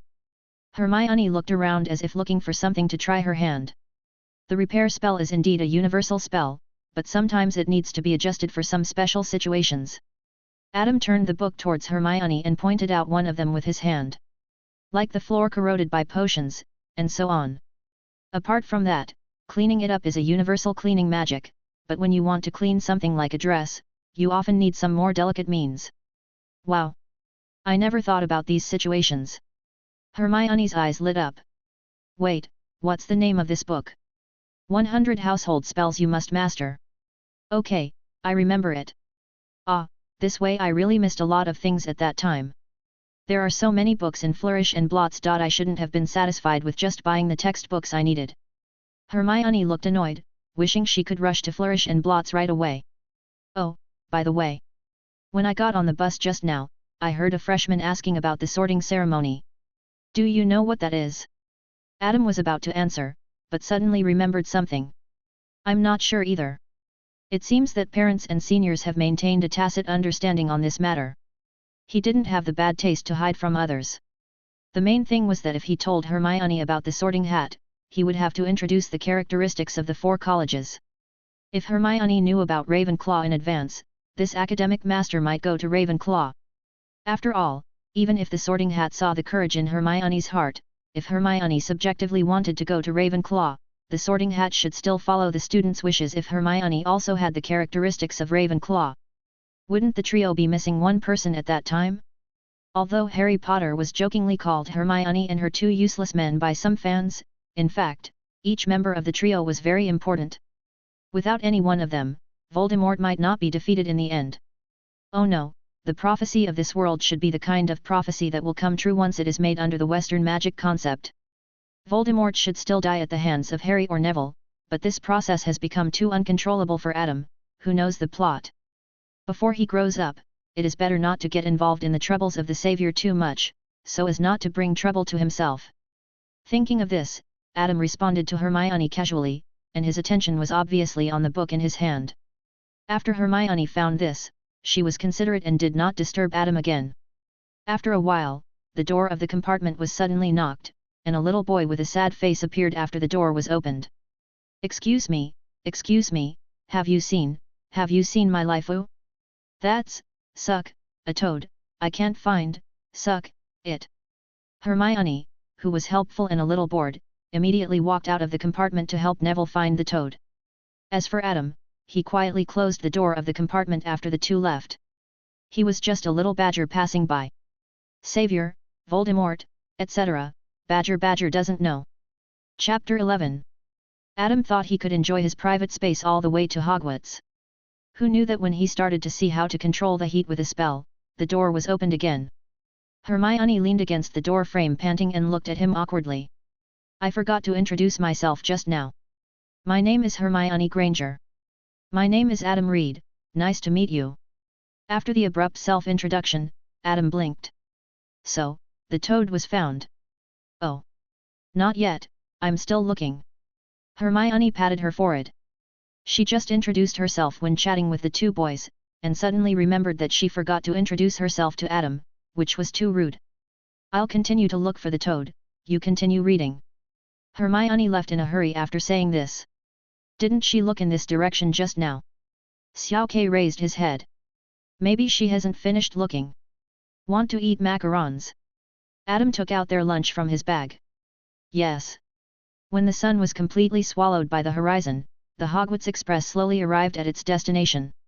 Students do not need to carry their luggage with them, as the house elves will help them deliver it to their dormitories. They only need to change into school uniforms on the train. Freshmen. All first-year students come to me. As soon as he got off the train, Hagrid's penetrating voice reached Adam's ears. The half-giant held up a lantern to attract the attention of the freshmen around him. Counting the number of people one by one, and finally confirming that all the freshmen were present, Hagrid led the freshmen on the enrollment journey that every freshman at Hogwarts must experience once. I heard that this is a tradition of Hogwarts. We will retrace the path of the founders to discover Hogwarts. A freshman whispered to the people around him, which immediately aroused a burst of exclamations from other freshmen. Get on the boat from this side. At the dock by the Black Lake, Hagrid called on the freshmen to board the boat in groups of 4 to cross the lake. Only 4 people can go on a boat. Hagrid pulled away a freshman who was going to try what would happen if the 5th person went on board. Adam followed the crowd forward, and suddenly a hand reached out from the side and grabbed him. Ah! You're here, come on, there are just 4 of us. It turned out to be Hermione. Adam was pulled onto the boat before he could say anything, and a boy with red hair and freckles and a boy with round-framed glasses smiled at him on the boat. Hello. Adam smiled awkwardly but politely. Hello, my name is Ron Weasley, and this is Harry Potter. My name is Adam Reed. Hey, don't you know Harry Potter? Seeing Adam's calm expression, Ron was very surprised. Of course I know, and I also know that he will marry your sister in the future. Sorry, my parents are not wizards, so, are you a celebrity in the wizarding world? Adam looked at Harry with apology, and Harry quickly pulled Ron and Hermione who were about to explain. No, it's nothing. I just found out that I'm a wizard not long ago. Keep your head down. Just then, Hagrid's voice came from afar, and Ron, Harry and Hermione all lowered their heads obediently, but nothing happened. I think he should just be talking to himself. Adam pointed at Hagrid, and the 3 turned their heads to look over, and saw Hagrid lowering his head to avoid the vines hanging from the bridge, but that was because of his height. The 3 people who raised their heads blushed a little, but fortunately it was dark and they couldn't see clearly. Thanks to this embarrassment, the 3 of them didn't speak again, and Adam turned his head to look at the castle with lights on in the distance. Although he had been reluctant to come to Hogwarts before, Adam still felt a little excited when he saw the Hogwarts standing on the high ground. It seemed that a series of figures that he had not seen yet but were already very familiar flashed before his eyes. Sorry, Grandma, I also think Hogwarts is the best magic school in the world. The ship finally stopped at the pier next to Hogwarts. The freshmen got off the ship one by one and followed Hagrid through the winding path to Hogwarts Castle. The gate of the castle was even bigger than Adam had imagined. Hagrid raised his palm-sized hand and patted the door a few times. Soon the door was opened, revealing a figure in a dark green robe. Professor McGonagall, who can turn into a cat. Adam, who is actually a plush lover, did not change his expression, but he couldn't help but exclaimed in his heart, and his hands under his sleeves began to move. If he remembered correctly, Professor McGonagall's animagus was a tabby cat with square eyeglass frame patterns around his eyes. Professor McGonagall didn't know that one of the freshmen in front of him was transforming into a cat. Thinking of something outrageous, she glanced to confirm the number of freshmen and nodded to Hagrid. Thank you for your hard work, Hagrid, leave it to me next. Letting Hagrid pass first, Professor McGonagall led the freshmen to the foyer in front of the auditorium by another road. Welcome to Hogwarts, children. You will walk through this door and enjoy dinner with your classmates in a moment. But before that, you must first go through the sorting ceremony to decide which college you will enter. After the words fell, the students who were looking forward to the sorting looked at each other immediately. Next, will we face dragons, trolls, banshees, vampires? Seeing the eyes of the freshmen, Professor McGonagall knew what they were thinking. After all, she had gone through this in the past. After coughing a little harder, Professor McGonagall attracted the attention of the freshmen again. After everyone calmed down, she continued to read the instructions. Yes, she did not tell the freshmen the specific process of the next sorting ceremony. The sorting ceremony will begin in a few minutes. I suggest you take care of yourself while you are waiting. You will be sorted in front of the whole school. After leaving this sentence, Professor McGonagall turned and left. It's over. I'm not ready yet. A freshman covered his head in pain. How on earth am I supposed to last 3 minutes in front of a dragon? What? Isn't it to find the treasure of the mermaid in the Black Lake? Another freshman took out a bottle from his pocket blankly. I also brought some chinweed. But my mother said it was. My father. My brother. Ah. What is that? With an exclamation that overwhelmed other voices, the freshmen turned their heads and looked. A group of pale ghosts whispered in the air and disappeared through the wall. Is the sorting ceremony different every year, and this year, it's to deal with ghosts? Adam touched his chin and expressed his opinion. After the words fell, the hallway was quiet for a few seconds, and then there was a sound of swallowing saliva. The whole hall seemed to have taken away a lot of heat because of the ghosts passing. Some freshmen turned pale and some trembled slightly. Everything is ready now. Line up in a single line and follow me. The return of Professor McGonagall injected a wave of heat into the hallway again. She looked at the freshmen with a puzzled look, and finally just guessed that one of the freshmen's parents might have joked too much and scared the others. Passing through the door of the auditorium and walking along the aisle between the 4 long tables, Adam quickly looked at the dishes on both sides. Roast beef, grilled sausages, grilled pumpkin, grilled potatoes, steak, lamb chops, roast chicken, bread, French fries, Cornish pasties, Yorkshire puddings. Adam, who has several restaurants at home, glanced at them, and the names and methods of each dish naturally emerged in his mind. Well, at least it looks good. There is no dish like looking up at the stars. I just don't know how it tastes. I hope the house elf's cooking skills will not disappoint him. Chapter 12. After the magic sound of the sorting hat's appearance rang through her ears, Professor McGonagall walked to the high stool of the sorting hat with a piece of parchment. Next, when I call your name, come over, put on the hat, sit on the stool, and the sorting hat will assign you a house. Hannah Abbott. Starting with the future owner of the Leaky Cauldron, one by one, the pillars of the British magic world came forward and were assigned to their respective houses, and the gears of fate began to turn. The future Minister of Magic, the future Auror, the future Noble, the future Professor of Herbology. Adam Reed. Adam, whose name was called, came back to his senses, walked forward, picked up the sorting hat, put it on, and then sat on the stool. A natural brain blocker? This is the first time I've seen one. The sorting hat muttered. Because of the protective magic, it couldn't even talk to Adam in his consciousness, and could only speak in a low voice. Brain blocker? What is that? Adam also asked in a low voice. Ah, this is a long story to explain. Although I don't mind answering questions for freshmen, I'm afraid the professors won't be willing to give me the time. Ahem, I can only say that I may not be able to give you a good suggestion. Under Professor McGonagall's gaze, the sorting hat cleared its throat. So, which college do you want to go to? Gryffindor, Hufflepuff, Ravenclaw, Slytherin, pick one you like. Hufflepuff. Adam answered decisively. I love food, I love flowers and plants, I love magical animals, and I love Hufflepuff. Okay, now that you've made your choice. Hufflepuff. Hufflepuff is the college with the largest number of students, and every Hufflepuff freshman will draw the warmest applause from the audience. Adam came to the long table of Hufflepuff amid the applause and sat down next to the previous freshman. Welcome to Hufflepuff. The students around him greeted him warmly, and he responded one by one. Hufflepuff does not have the ambition of Slytherin, the drive of Gryffindor, or the shrewdness of Ravenclaw, but it is the most enthusiastic and friendly college. They do what they should do, are loyal to nature, and are honest and enthusiastic. If you make friends with Hufflepuff, you basically don't have to worry that the other party will stab you in the back. Hufflepuff, which has the largest number of people and the fewest dark wizards among the 4 colleges, is worthy of your trust. After Dumbledore's speech, the dinner party began. Adam took a sip of pumpkin juice and forked a grilled sausage. The shell is baked crispy, the meat inside is tender and juicy, and the seasoning is also great. Black pepper, rosemary, and lemon juice just right to blend the greasy taste of pure meat. Except that the meat itself is marinated but still has a bit of fishy smell that has not been removed. Adam's evaluation is that it can be put in the restaurant as a signature dish.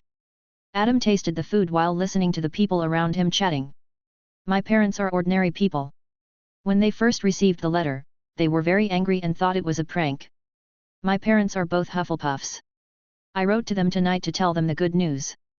Wow, this Yorkshire pudding smells so good. Catching the key words, Adam looked at the Yorkshire pudding on the table and took a sip. Ugh! Adam put down the Yorkshire pudding with his eyes wide open and drank a sip of pumpkin juice to smooth it out. The Yorkshire pudding, which was full of roast beef juice, not only had the aroma of bread and butter, but also had a strong fishy smell. He seemed to have seen a cow dancing on the Nahi Bridge with its eyes wide open. Why? The roasted sausage just now tasted normal. Putting the remaining half of the Yorkshire pudding on the plate, Adam looked at the classmate who said the Yorkshire pudding smelled good with a complicated look. Poor kid, his sense of taste has been destroyed. Just then, the classmate opposite Adam covered his mouth and groaned, silently put the things in his hand aside, and took a closer look. It was the Yorkshire pudding that had been bitten. Adam looked at him. Hello, can you please recommend some dishes that you think taste normal? The other party's tone was pitiful, and his English had an accent that Adam could hardly distinguish. Adam looked down at his plate: Yorkshire pudding, stewed beef, roast lamb chops. Good guy, this unlucky child can be said to have stepped on all the landmines that can be stepped on. If you like meat, this grilled sausage tastes okay, and the chicken leg should taste good. Well, it's really good, but it's a bit dry. Adam took a bite of the chicken leg and commented. In short, stay away from all unmarinated meat products. Thank you. The other party interrupted. He took a bite of the sausage without cutting it, and almost cried. He looked funny and pitiful. French fries taste good too, you can try them. If they are too greasy, you can drink some pumpkin juice. After staring at the sausage and eating it for a while, and then drinking a whole cup of pumpkin juice, he looked up at Adam. Thank you, what's your name?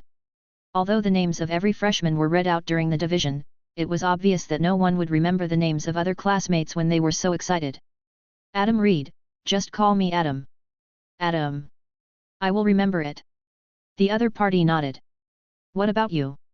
What's your name? Uther Ramses. Ramses. This special surname made Adam look sideways. What? Is it the Ramses of Pharaoh Ramses II? The classmates on the side asked the question in Adam's mind. Yes, that's right, but that was many years ago. There are no pharaohs now. Uther shrugged. They had almost finished eating, so Adam simply joined the discussion. Then you should also be studying in the magic school in Egypt. Why did you come to Hogwarts? Well, I actually found out that I was going to study in the UK after receiving the letter from Hogwarts. My mother said it might be because I was born in the UK. She is a magical zoologist and met my father when she was studying the Sphinx in Egypt. Sphinx? It sounds so magical. The freshman who said that his parents were ordinary people sighed. My parents are more ordinary. They met in court. They are the attorneys for the plaintiff and the defendant. Lawyers, it may be much easier to run a restaurant after building a good relationship. My parents met at the Dragon Farm. They were colleagues. My parents also met at work. My father transferred from the Department of Magical Accidents and Catastrophes to become an Auror in order to pursue my mother. My parents met at Hogwarts. They hope that I can find my other half during school. Yes. I didn't expect that Hufflepuffs are so talented. Hufflepuff friendship is trustworthy. Building a good relationship now may come in handy in the future. Thinking of this, Adam also joined the discussion. My parents are also ordinary people. My family runs a restaurant. Oh. Really? I thought only my parents were ordinary people. The freshman's eyes lit up and he took the initiative to extend his hand. My name is Bernard Lanslock. I just heard you say your name is Adam. Yes, you and your family are welcome to our restaurant. I'll treat you. Adam reported the names of Mr. Reed and Ms. Lee's restaurant and wine shop. So that's your restaurant? There's one not far from my house. I like your red wine braised beef very much, it doesn't have any fishy smell. Bernard's eyes widened. He thought Adam's family only opened a couple's restaurant, but he didn't expect it to be the two-story French restaurant near his home. Adam, can we go to your restaurant too? The other little wizards around couldn't help but be tempted. They didn't have any idea about Adam's restaurant, but they heard about the beef stew without fishy smell. They just got used to it, which doesn't mean they like the fishy smell in beef. Of course, everyone can come, but if you are a student who has been living in the wizarding world, it's better to eat in the private room, otherwise some special living habits and expressions may attract the attention of ordinary people. No problem. XN. When it comes to passion for food, Hufflepuff is absolutely serious. Chapter 13. By the end of the dinner, Adam had already met all the freshmen this year and several seniors who sat close to him.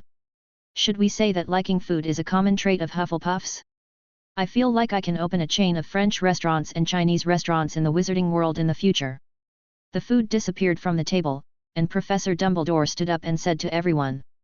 At the beginning of the new semester, I have to remind everyone to pay attention to the following points. First-year freshmen, please note that no students are allowed to enter the forest behind the school. Some senior students should also remember this. Professor Dumbledore glanced at the Gryffindor table. Our administrator Mr. Filch has entrusted me to remind you not to cast spells in the corridor during class breaks. The review of Quidditch players will be carried out in the second week of this semester. Students who are interested in participating in the college team, please contact Ms. Hooch. At this point, Professor Dumbledore paused and emphasized his tone. Finally, I must tell everyone not to go near the corridor on the right-hand side of the fourth floor of the library, if you don't want to bleed from all 7 orifices and die in pain. After the voice fell, the hall was silent for a few seconds. The freshmen looked at each other, and the old students also frowned and thought about this additional precaution compared to previous years. Okay, that's all I have to say. Finally, let's sing the school song together. Everyone can choose the tune they like. After a hodgepodge of school song chorus, Professor Dumbledore asked the prefects to take the students back to their dormitories. After leaving the hall, the 4 teams separated at the stairs. Ravenclaw and Gryffindor went up, and Hufflepuff and Slytherin went down. The advantage of the dormitory being underground is that our stairs won't run around by themselves, and even if there is a storm, we can enjoy a quiet and comfortable sleep in the dormitory. An elder student whom Adam had just met at the dinner introduced. Besides, although our dormitory is underground with Slytherins, our dormitory is much warmer. Besides, it's here. The Hufflepuff team stopped in front of a huge painting of a fruit plate, and the prefect Bruce turned around and looked at everyone. The Hufflepuff common room and dormitory are in front of us, but please allow me to stop here and introduce them to you. In front of you is the kitchen of Hogwarts. Yes, it's next to our dormitory. Faced with the excited whispers of the freshmen, Bruce smiled and walked to the painting. Look, just reach out and scratch this pear. The pear seemed to be tickled, and after a tremor, it turned into a green door handle. It will become a door handle, and you can enter the kitchen by pulling it open. I believe that some people's stomachs will always growl in the dead of night, just like me. Bruce sighed after touching his belly. When the weather turns cool at night, who can refuse a cup of hot pumpkin juice with a large plate of grilled sausages? Come on, you will want ice-cold butter beer and fries in summer. A senior who seemed to be very familiar with Bruce complained, causing a burst of laughter from the Badgers. Oh, Vivian, don't tear me down at this time. But you have to admit that they are very suitable for the hot summer, right? Bruce shrugged, seemingly not caring about the senior's ridicule. Is there butter beer in school? Adam looked at the senior who introduced him before. There is none in the school, but there is one in Hogsmeade. You can go to Hogsmeade after your 3rd year. You can buy butter beer and ask the house elves in the kitchen to keep it for you. The senior explained. If you are willing to leave the barrel for them after drinking, they will be very happy. After introducing the kitchen, the team continued to move forward.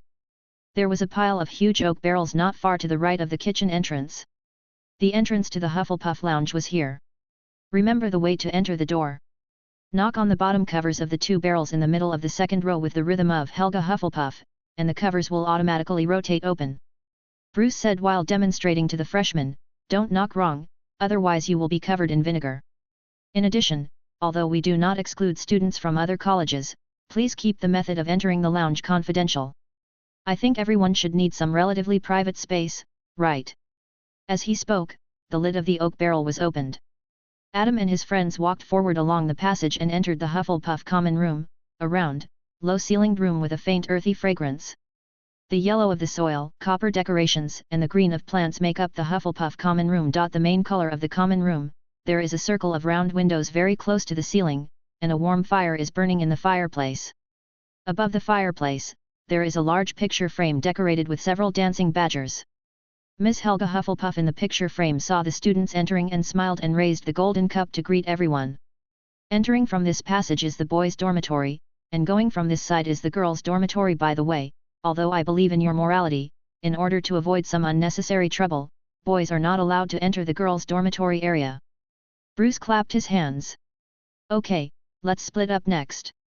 The old students can go back to the dormitory. The male freshmen follow me, and the female freshmen follow Vivian's footsteps. She is your female prefect." Bruce led to the door of the dormitory that looked like an oak barrel cover, said goodbye to the enthusiastic prefect, and Adam entered the dormitory with the next roommates. Among his roommates were Uther Ramses and Bernard Lanslock, who had sat next to Adam at the dinner. In addition, there were 2 other classmates. Eugene Crow, a big brother who was taller than most of his peers. He didn't say much at the dinner, but mostly listened to what everyone said. Adam only knew him because he liked to eat fish. Well, because in the few times he took the initiative to speak, he asked Adam's restaurant if there was fish and how to cook it. Colin Pamir, a very lively teenager, introduced himself very enthusiastically and comprehensively. He liked various games such as Quidditch, wizard chess, gobstones, etc. Adam also found out that his family was engaged in the breeding of magical animals and opened a store called Rare Birds and Exotic Animals in Hogsmeade Village. Under the warm light of the copper lamp, 5 black and yellow 4-poster beds appeared in front of the 5 people. Each person's name was posted on the bedpost. Without worrying about finding the wrong one, Bernard walked to his 4-poster bed first and sat down. "Wow, this dormitory is bigger than I thought." Looking around, Bernard was startled by the package on Adam's bed that was so high that it almost hit the ceiling. "Wow! What are these?" Adam also sat on the bed and was checking his luggage. Hearing this, he stood up and took a look. "Oh, these are the books I bought at Flourish and Blott's bookstore. It seems that they have been sent." "Books?" Cologne turned around and opened his mouth wide. "So many? Did you empty out Flourish and Blott's?" "In fact, almost. I did buy a copy of most of the books in Flourish and Blott's." Adam touched his chin and thought for a while, then nodded. "I like reading books." "I see."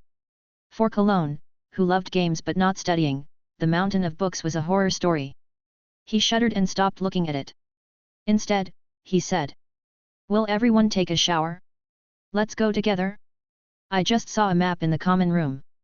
Chapter 14. In response to Cologne's invitation to take a bath together, several other roommates responded. "I won't go. There are too many things to organize. Not to mention the mountain of books and the box of luggage Adam brought with him." Adam had previously sent 6 boxes of luggage to Hogwarts by owl post. With so many things, even basic organization would take some effort. There shouldn't be a rush to organize, right? Take out the things you will use in class first, and we can help you with the rest on weekends when you don't have classes. Yes, if you don't take a bath, even the bed will be dirty, and you have to wash the sheets and quilts later. Don't worry about that." Adam smiled and reached into the inside of his cloak, but in fact he summoned a wand directly from his palm and pointed at himself. "Clean it up." The roommates looked at Adam, who became clean after a gust of wind, and couldn't help but glance at the mountain of books next to him. Well, so many books were indeed not bought in vain. Although this spell is not as comfortable as taking a hot bath, it does save time. "Do you want to try it?" Adam looked at the 4 people eagerly. No, I still want to take a hot bath." After Cologne finished speaking, Bernard and Eugene also nodded. It was Uther who touched his chin and thought for a while before deciding to take a hot bath. "Then let's go and try the water temperature in the bathroom for you." The roommates closed the dormitory door, and Adam looked at the top of his luggage, where there was a letter tied with a bow. Opening the envelope, putting aside those embellished words, Dumbledore invited him to the principal's office on the 8th floor tomorrow afternoon to enjoy afternoon tea with him, and attached a password, coconut ice cream. Recalling the taste of this snack, Adam couldn't help licking his lips. It should be said that the desserts in the magic world are still delicious. After putting the letter away, Adam did not start packing his luggage immediately, but took out Sibi and Xiao Ke from his pocket. They also ate some during the dinner. "It's time for you to take a bath. Do you want to clean up? Or use the bubble card?" The magic of the bubble card is to create pink bubbles with cleaning ability, which can clean people or things thoroughly. After Sibi told him not to limit his imagination, Adam felt that this card might be able to develop the fruit ability of a certain naval chief of staff, but Adam obviously did not have the level to transform the magic of the Clow cards at present, so the current bubble card is temporarily not much different from the cleanup except for the cleaning method. As for the problem that can be solved by the cleanup, it is a bit of a waste to use the bubble card. Although Adam can only use one claw card a day now, it is evening, and it is okay to use today's number here. Let's use the cleanup. Xiao Ke raised his hand and shook it. Let's save today's number for the Gan card. Sibi also nodded. You really can't forget Ganpai. Obviously, this is not the first time. Adam stretched out his fingers helplessly and rubbed Xiaoke's head. Then you can take a shower after eating. Taking a large bag of compressed cotton from the suitcase, Adam took out a small piece and pulled it fluffy, turning it from a thumb-sized corner into a pillow-sized ball, then stretched out his hands to summon the seal wand and Ganpai. Remove the seal. The Ganpai elf, which was less than the size of a palm and looked like a fairy, emerged from the card and flew around Adam. Turn this ball of cotton into cotton candy. After hearing Adam's words, the Ganpai elf flew over the cotton and sprinkled sparkling powder with a small magic wand. The cotton stained with powder immediately exuded the aroma of white sugar. This is Ganpai's ability. She can make the taste of food sweet, and can also turn any object into food without changing its shape. This seems to violate the rule that the Transfiguration spell cannot produce food, but in fact this kind of magic belongs to alchemy rather than Transfiguration. There is a similar spell in the wizard magic system, but it is not a Transfiguration spell, but a spring of clear water. The water produced by this spell is drinkable and can quench thirst. At the same time, the ball that Ganpai transformed is not strictly speaking a marshmallow, but a magic item. Although it looks like marshmallow, smells like marshmallow, feels like marshmallow, and tastes like marshmallow, these are the magical effects of this magic item, and it is still not marshmallow, so it will not have any effects such as tooth decay that may be caused by eating sugar. More importantly, because Ganpai did not transform into marshmallows, but into magic items that meet all the characteristics of marshmallows in Adam's cognition in terms of taste, the desserts it can transform into are not limited by whether Adam knows its production process, but whether Adam knows to taste it. Adam was able to refill his fat house happy water after many years, and it was a healthy version that would not leak over time. He used spring water to make a cup of water, turning Gan brand into a cup of Coke. After taking a sip, Adam looked at Xiao Ke and Si Bai who could throw themselves into the marshmallows because they were about to take a shower. You guys take your time eating, I'm packing my luggage. Xiao Ke took the time to wave his hand to show that he understood, and Si Bai, who gets drunk on sweets, can't help himself. Get bigger quickly. Get smaller quickly. Wingardim Leviosa. After washing up, Adam's roommates were shocked by the drastically changed dormitory. Eugene opened the door and froze at the door. Uther pushed him a few times before squeezing into the dormitory from his side. As a result, he made the same expression next to Eugene. Oh. What are you doing at the door? I didn't wipe it dry enough, and the wind outside is so cold. Cologne, who was not tall enough, couldn't squeeze in, so he could only jump outside the door. What happened? ICK wow. Bernard looked at the scene in front of him in shock. The dormitory is still the original dormitory, but opposite the original four-poster bed, the empty space now has 3 rows of wooden cabinets that reach the ceiling, 5 small sofas, a floor-standing brass heater, a floor-standing mirror. Especially around Adam's 4-poster bed, it is completely turned upside down. Adam was sitting on a small sofa with 2 kittens playing on his lap. When he saw them coming back, he looked at them anxiously. Sorry, the changes I made were a little big, but I was a little too tired tonight. It's just a stopgap measure to take out everything. If you don't like it, I will put the things occupying the public space somewhere else on the weekend. No, I don't dislike it at all. Cologne, who finally got into the dormitory, exclaimed, walked to a small sofa and pressed it, and felt a little itchy in his heart because of the soft and comfortable touch. Can I sit on it? Of course, I prepared 5. With a pair of cards in hand, Adam can copy a large number of isotopes of anything as long as he has one. After Cologne sat down, his relaxed body sank directly into the sofa after taking a hot bath, and he couldn't help but sigh. I like this thing so much, it's softer than a pillow made of cattail fluff. Can I sit here and play wizard chess? Of course. Adam stretched out his hand to indicate the round table that originally existed in the dormitory, which was now placed in the middle of the 5 sofas by Adam. But I don't know how to play wizard chess. You may need to find someone else to play with you. I can teach you. Chapter 15. These cabinets greatly improve the original space utilization. Bernard walked to a row of closets and took a look. Adam's books were shrunk and only filled one layer, while each row of closets in front of him had 2 rows of 6 layers. So Bernard turned to look at Adam. Maybe I can use some of the space. Everyone has one row, and there is another row for public items, although I can't give an example now, it's always good to keep it. I only remembered that I needed it when I saw the mirror, otherwise it would be inconvenient to put on makeup. This is Uther. After he said it, Adam realized that he had put on makeup before. It turned out that the area around his eyes was not dark circles but smoky makeup. It looks very warm.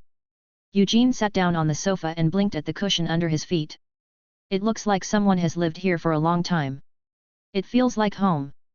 So after a vote, the 5 people sitting on the small sofa unanimously agreed to keep Adam's changes to the dormitory. Compared to the public area, Adam's 4-poster bed and its surroundings were the most changed, but that was Adam's private area, and the others were curious but did not ask. Everyone was a little tired after experiencing many things today, and they felt sleepy after sitting on the sofa for a while, so they went to bed, and the first night in Hogwarts passed like this. Ah. Stretching lazily, Cologne smacked his lips a few times, sat up from the bed, and twitched his nose.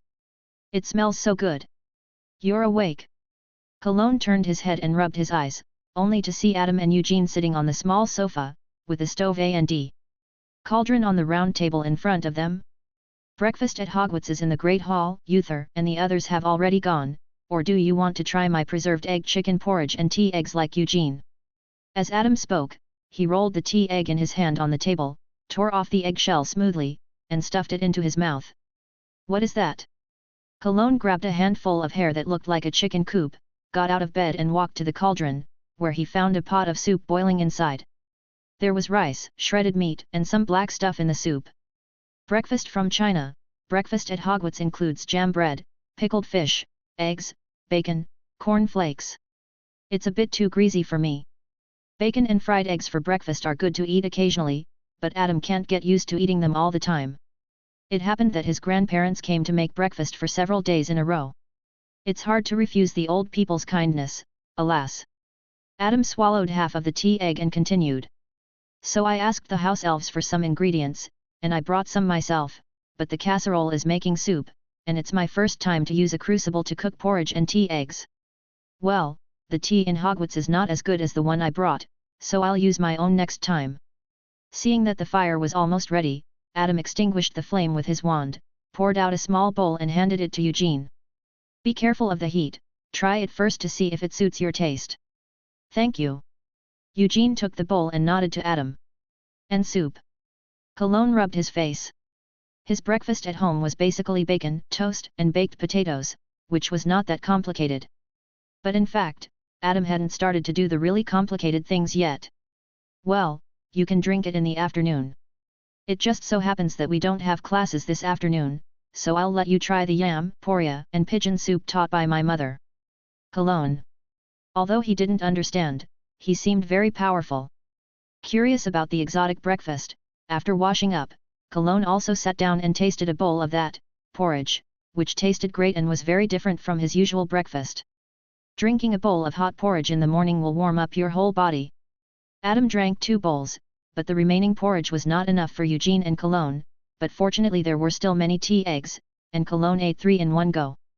If Adam hadn't stopped him, he would have eaten the remaining 2 for Zyok and Sibby. Adam is worthy of being a family restaurant. On the way to class, Cologne realized that he seemed to be a little full. As long as you like it, I should cook often, especially breakfast.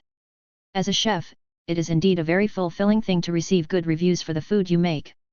Can you make fish? Eugene turned around, with a gleam of anticipation in his eyes. It's a bit troublesome to prepare fish, but I'll consider it, provided there is fresh fish in Hogwarts. The British don't know how to prepare fresh fish at all, such as looking up at the stars, boiling fish with eggs, etc. In the authentic method, the fish is stuffed directly into the pot with the internal organs. You can imagine the taste. So Adam wondered if Hogwarts would store fresh fish? He might as well ask the house elves when he had a chance. He had brought spices to remove the fishy smell, so if there were any, he could get a few. Oh, by the way. Let me tell you in advance that the fish I cooked may be different from what you've eaten before. There will be a lot of small bones. I hope Eugene can learn to pick fish bones, otherwise he'll have a hard time eating the fish cooked by Adam. The first class of Hufflepuff was Professor Sprout's Herbology class. This was a witch with grey hair, and she always looked at her students with a kind look. It is worth mentioning that while serving as a professor of herbology, Professor Sprout was also the dean of Hufflepuff. After a brief greeting and welcoming everyone to the herbology class, Professor Sprout began her teaching. As an introductory course in herbology, Professor Sprout explained to everyone a harmless and powerful herb, Dictamnus odoratus. This is a very practical herb. It can help wounds heal quickly without even being made into a potion. Dictamni essence is the most commonly used external medicine for wizards. After a class of theoretical knowledge, Professor Sprout asked everyone to pick the Dictamni that matured during the holiday just passed in the second class. Adam put on gardening gloves and handled the Dictamni he was responsible for skillfully. Then he looked at Eugene beside him and was stunned. "What are you doing?" Eugene did not answer him immediately, but carefully reached out his hand under a Dictamni leaf, then cut the petiole with scissors, let the Dictamni leaf fall into his hand, and then turned around and answered. "Picking Dictamni." Adam carefully recalled the class he had just listened to. It seemed that Professor Sprout did not say that the picking process should be so meticulous. If you don't know, you might think Eugene is picking some precious branches and jade leaves.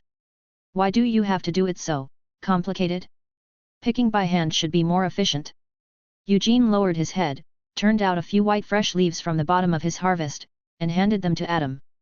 Adam took a closer look and saw that the leaves were torn and the junction of the branches and leaves was connected to a piece of the main branch's skin, which looked as if it had undergone some inhuman destruction. "My strength is a bit too strong and I can't control it well." After Eugene finished speaking, he reached out and picked up a white fresh leaf, and then let go of his hand. Adam clearly saw a clearly visible fingerprint on the white fresh leaf, and even the white fresh juice was squeezed out, and he was sure that Eugene didn't use force just now. "Oh my god, buddy, are you a troll cub?" Looking at Eugene's somewhat lost expression, Adam swallowed the complaints on his lips and patted his shoulder comfortingly. "It's okay, I believe there will be magical plants suitable for you. For example, the devil's vine, the whomping willow, or squeezing the thick juice of the babo tuber. This kind of work should also be suitable for him." Chapter 16. "Brothers, I'm back." After patting Colin's shoulder, Adam threw his bag on the long table and sat down. "Where have you been? I haven't seen you for a long time," Colon said as he pushed the grilled sausages left for Adam in front of him. "I went to talk to Professor Sprout about growing plants in the dormitory." "Growing plants? Can't you just grow them if you want? There are a bunch of plants in their Hufflepuff common room, such as green ivy hanging from the ceiling and cacti on the table. Maybe they are magical plants," Eugene guessed. Adam nodded. "That's right, so you have to ask Professor Sprout, but don't worry, it's just a white fresh sage. Professor Sprout gave me a seedling. And I planted it at the head of the bed, so it won't disturb everyone." He planted white fresh sage mainly to practice magic and to prepare for applying to Professor Sprout to grow other magical plants later. The magic of flower cards and tree cards cannot be practiced in a vacuum. Now he is trying hard to learn the magic of GAN cards. If everything goes well, he can finish it when the white fresh flower blooms, and then use the white fresh flower to learn the magic of flower cards. After lunch, Adam picked up his backpack and separated from the main group again. "Where are you going again?" "Professor Sprout asked me to bring some things to Professor Dumbledore." Adam did not lie. Professor Sprout did ask him to bring a bottle of honey orchid nectar to Professor Dumbledore. "What about your pot of soup?" Colon swallowed his saliva. "Don't worry, it's just a delivery. It won't take long, and we just had lunch." Adam ran away while waving behind him. "I'm leaving." After returning to the dormitory, Bernard looked at Adam's four-poster bed and touched his chin in confusion. "I remember Adam said his parents were also ordinary people, right? Why did he adapt so well to the wizard world?" "No, he couldn't be described as adapting well. He was like a fish in water, more adaptable than those people from their wizard families." Eugene and Uther looked at each other and saw similar emotions in each other's eyes. Colon didn't think so much. He just wanted to know when Adam would be back. He didn't even eat much at noon for this pot of soup. Wait, he remembered that there seemed to be 2 tea eggs left in the morning? Coconut ice cream. Adam read the password and walked into the principal's office, and saw Professor Dumbledore dozing off behind his desk. Looking around, the portraits of past headmasters were basically sleeping. In addition, there were several empty frames. It was estimated that these old headmasters went out to visit friends. Adam thought about it but still did not wake up Professor Dumbledore. Seeing a chair opposite the desk, he took out a book and sat on it while reading. Refilling spell, a spell to summon liquid from a container prepared in advance. If you learn this spell, you can use the gum card to make a large bucket of Coke in advance and use it at any time. How to use the spell to make a perfectly cooked Wellington steak, or ask Dad to send some bled beef to try. Oh. I'm so sorry. Did I keep you waiting? Dumbledore opened his eyes sleepily, took off his half-moon glasses and rubbed his eyes, put on his glasses again and looked at the student in front of him. He actually waited until he woke up. It seems that he is a very gentle and patient child. He is still reading books and loves to learn, advanced household spells, more refined life. Dumbledore's eyes stopped on the cover of the book and blinked. Professor Dumbledore, you're awake. Adam closed the book naturally and stuffed it back into his bag, then took out an envelope and a small bag, as well as Professor Sprout's nectar from his bag. These are the nectar that Nicolemetto personally handed to you, and Professor Sprout asked me to pass on. Thank you very much, Adam, I have to say you really helped us a lot. Professor Dumbledore sighed, took the 3 things and put them aside, then took out his wand. What do you want to eat? Coconut ice cream? Lemon sherbet? Actually, I recommend cockroach piles, but many people refuse to taste it because of its appearance. As Professor Dumbledore spoke, he conjured up exquisite plates on his desk, and the plates were filled with the snacks he mentioned. Professor Dumbledore, don't you want to check it first? Adam was a little surprised. That was the Philosopher's Stone, and he had already tried it. He helped to transport the real Philosopher's Stone. Don't worry about that. Afternoon tea is more important. Professor Dumbledore said as he threw a lemon snowball into his mouth. The sour taste bursting between his lips and teeth made Professor Dumbledore's face wrinkle all of a sudden. Oh, I seem to have confused sour lemon candy with lemon snowball. Professor Dumbledore said as he quickly threw a pile of cockroaches into his mouth. Adam took a breath. Please give me a coconut ice cream. The pink coconut ice cream was not strong in taste. The light sweetness spread along with the coolness on the tip of the tongue, making people feel happy. Professor Dumbledore. After eating a few bites, Adam couldn't help but ask. Why did Nicholas Flamel ask me to do such an important thing? Oh? What is it? Professor Dumbledore blinked, looking confused. Of course it's the Philosopher's Stone. Adam put the coconut ice cream on the table, looking very stressed. I saw Nicholas Flamel's name in a book. Then I knew what the red stone was. It's such an important thing. What if I lose it? Calm down, calm down. Didn't you hand it to me intact? Nothing happened during the period, right? Professor Dumbledore smiled and conjured a glass of pumpkin juice and handed it to Adam. Adam took it and took a sip. But I'm just a little wizard.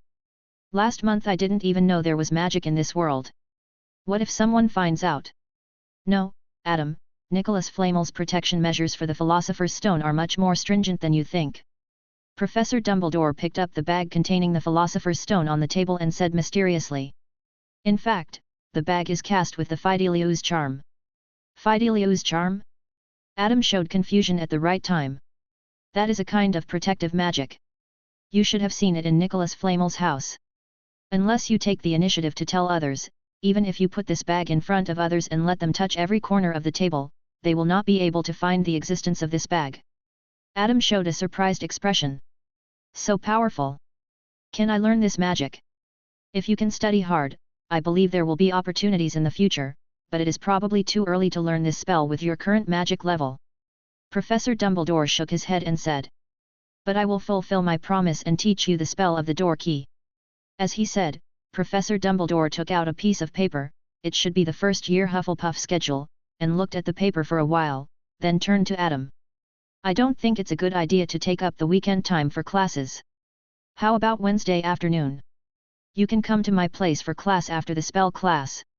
The principal's office is on the 8th floor, and among all the courses, only the charms class on the 4th floor is the most convenient. No problem, Professor. Well, then we have an appointment. I still have some other things to deal with.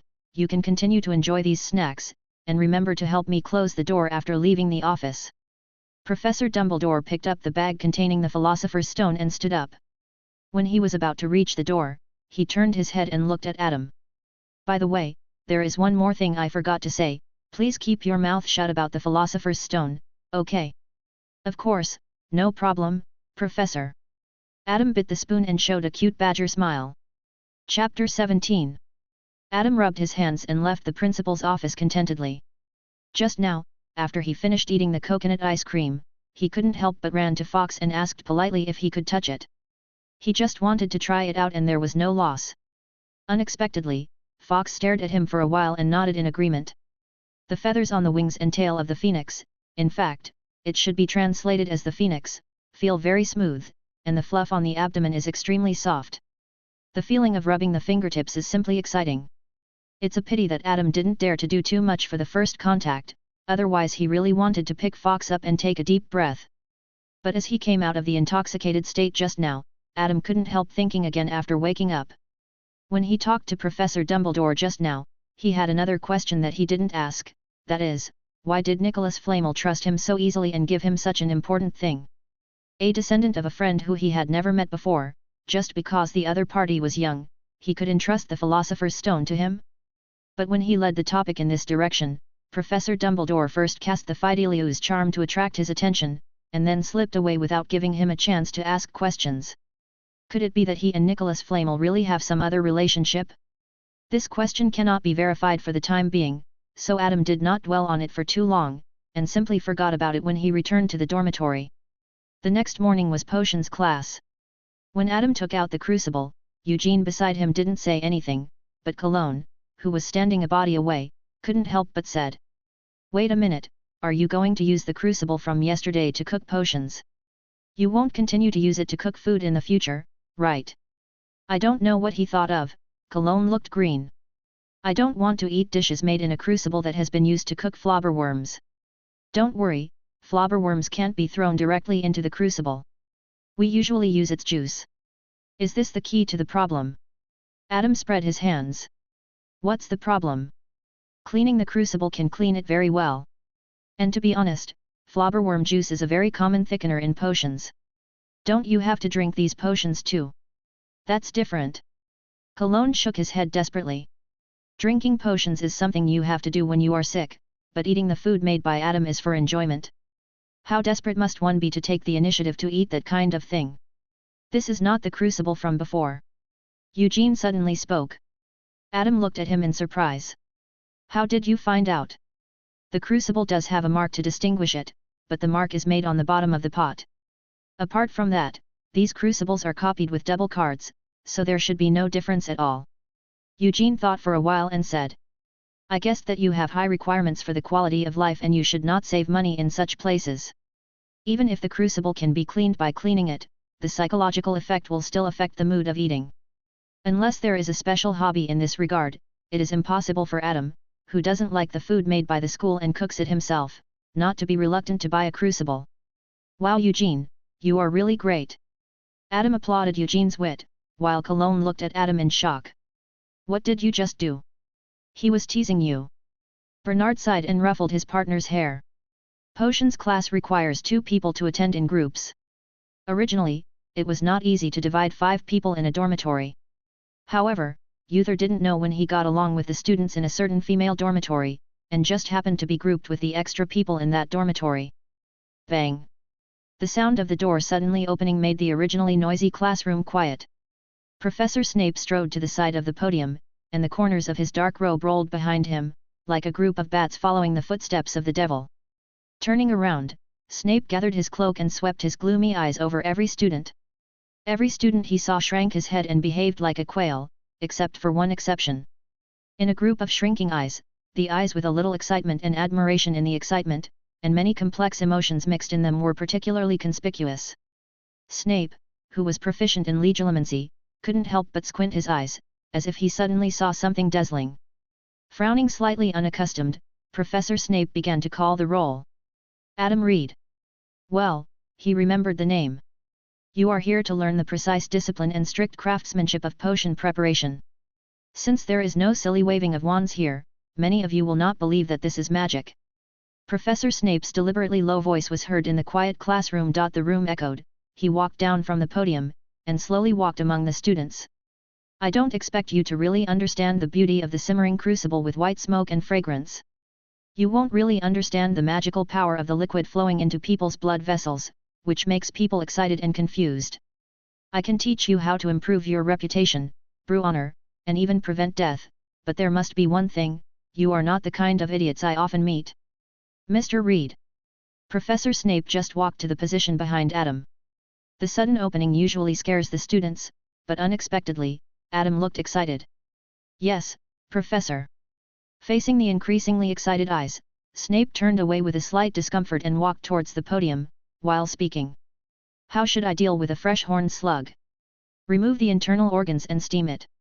Tell me about the precautions when using the lionfish spine. The lionfish spine needs to be ground into powder for use, but it should be noted that the effect of this potion material will be lost quickly after being ground, so it must be processed before brewing the potion. It can only be preserved intact at ordinary times, and it is best to avoid direct sunlight. Because Professor Snape asked very broad precautions, Adam had to tell all the points to pay attention to about this thing. Okay, that's enough. Snape interrupted Adam's answer after hearing that all the knowledge points of the third grade had come out. Mr. Reed, do you think you can learn well enough without attending classes? The first-year courses can no longer satisfy you, right? I know that potions is a subject that requires precise operation, Professor, and I am also very interested in it, but I also know that it is dangerous and stupid to operate it only by self-study. Adam felt that Professor Snape's eyes seemed to reveal a subtle meaning of "you are self-aware." Of course, maybe he saw it wrong. So what I can do is to remember the theoretical part before I formally study this course in school, hoping to pay more attention to the professor's teaching in class.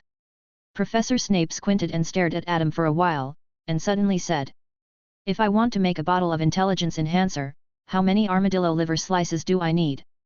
I think the intelligence enhancer should use armadillo bile, Professor. 2 pints are needed.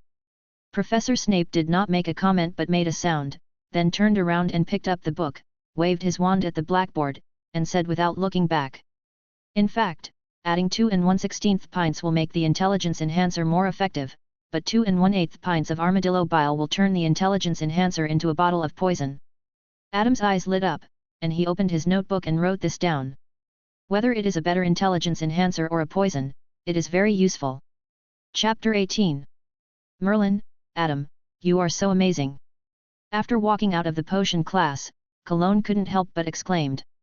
Not only is he good at studying, but he also dares to respond to Professor Snape's questions. I didn't dare to move when he looked at me. It's okay, I'm just very interested in potions. After all, the philosopher's stone can't be chewed directly, you have to brew the elixir of life to extend your life, and some potions are really very useful. Although Professor Snape looks a little oppressive, he is still a good person. While speaking, Professor Snape walked past the group with a book, and the roommates, oh no, it was as if the whole corridor had pressed the mute button for a few seconds. This sense of oppression seems to be more than just a little stronger. Cologne breathed a sigh of relief. He almost choked on his words just now, and then he couldn't help but say the complaint that was stuck in his throat just now. How do you know that Professor Snape is a good person? When I handed in the boil potion, he almost stuffed the bottle of potion into my eye socket. I think that's largely because the boil potion you handed in was green, while everyone else's and the books were all blue. Swallowing his real thoughts, Adam changed to a more euphemistic statement. After all, it's potion learning. The potions you brew are for people to drink, so of course they have to be stricter. Think about it, if the professor of potions class is smiling, he will give you a high score regardless of whether the potion you brew is qualified or not, and he won't make things difficult for students in the exam. Would you dare to drink the potion brewed by such a student? It can be compared to the exams of medical students. Among all majors, the strictest exam requirements can be said to be among the best. Cologne thought about the horrible result and shook his head. Apart from anything else, he didn't dare to drink the boil potion he brewed just now.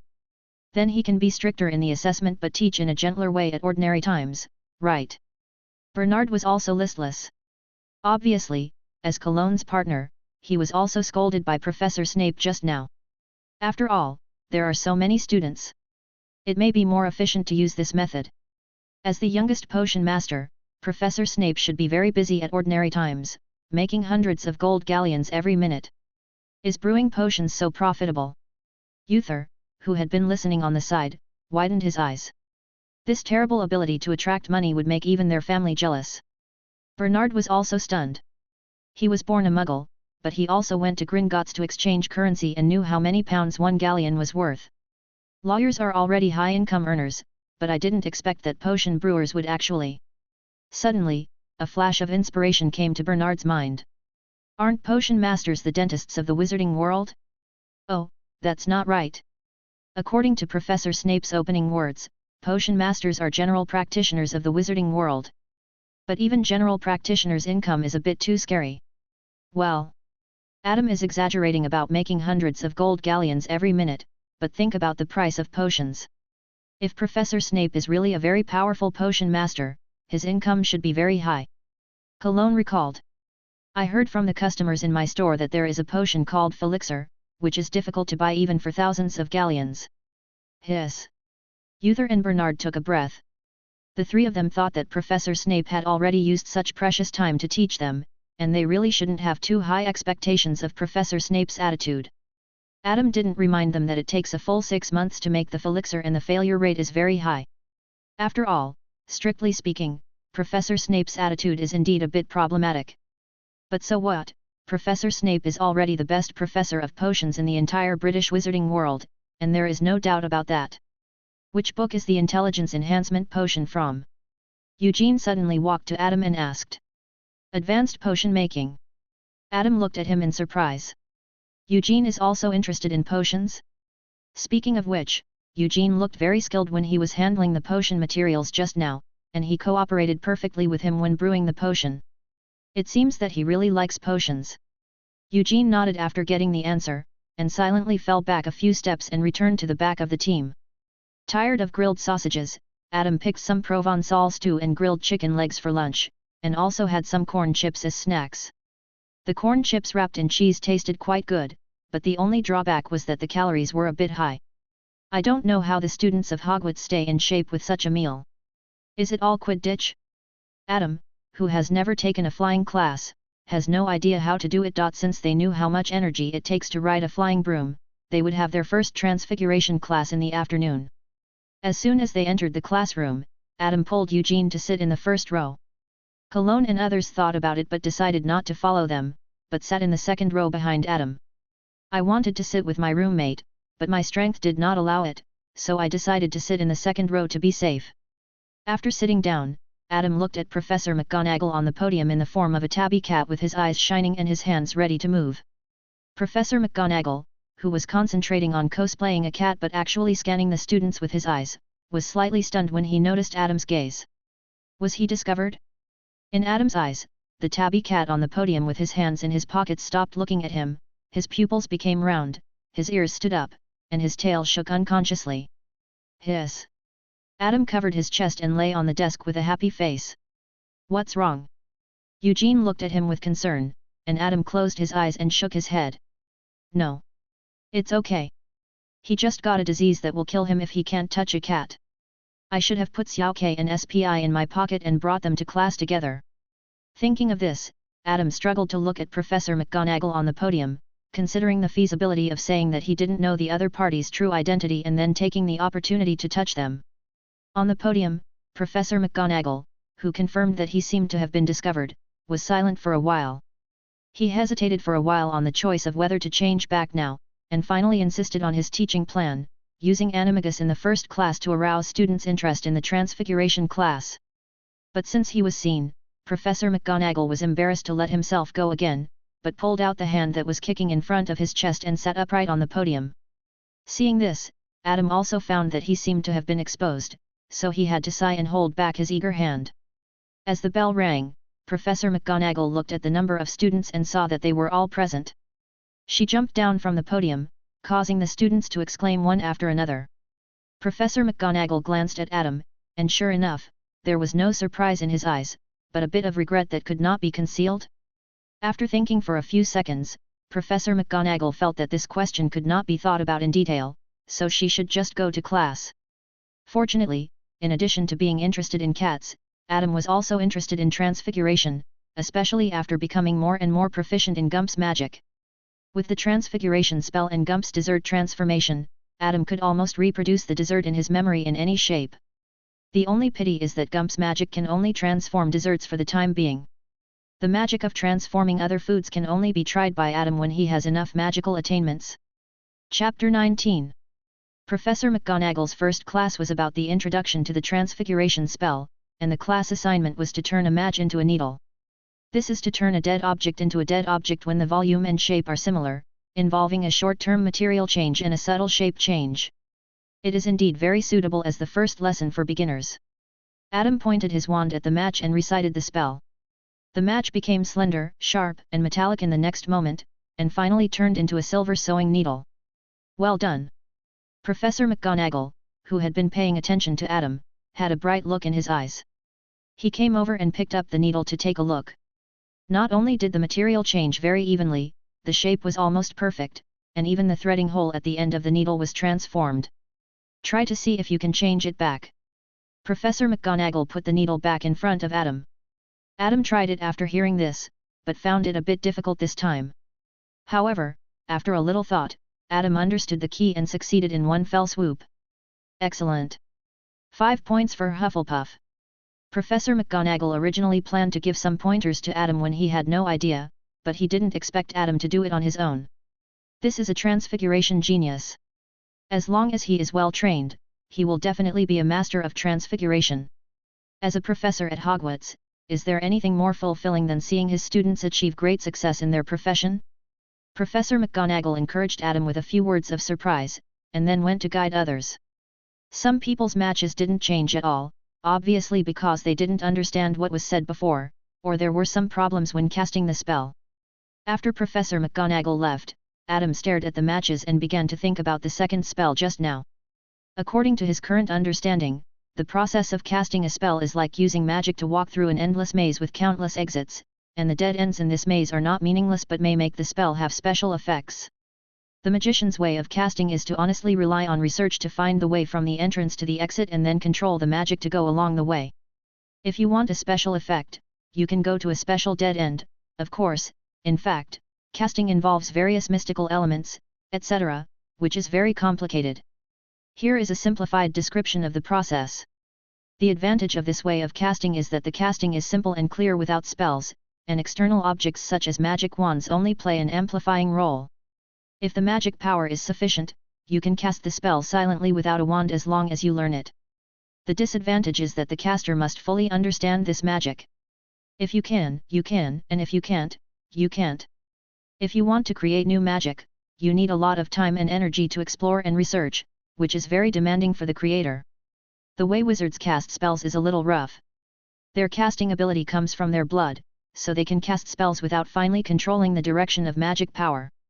Therefore, the current way of casting is to first use spells and casting actions to frame a range that includes the entrance and exit, and then directly pour magic power into the entrance. Although the loss is a bit high, the existence of the frame means that the magic will only come out from the correct exit, and the effect of casting can be achieved, which makes the ancestors of wizards very satisfied. This way of casting can set multiple different frames for the same road, which leads to multiple variants of the same spell, such as higher precision to reduce the magic loss of the spell, including some dead ends to make the spell produce special effects, etc. But the disadvantages are also obvious. If the frame is not set accurately at the beginning, something will go wrong, that is, when the spell is invented, the randomness of the spell effect is large, and the controllability of subsequent development is not high. The task assigned by Professor McGonagall just now is equivalent to asking him to walk through this road after filling the magic power, not waiting for the magic power on the road to disappear and the spell to be lifted automatically, but to go back from the exit. Adam suspected that this was the principle of the spell's counterspell, based on the fact that the magic flow between luminescent flash and Nox is opposite.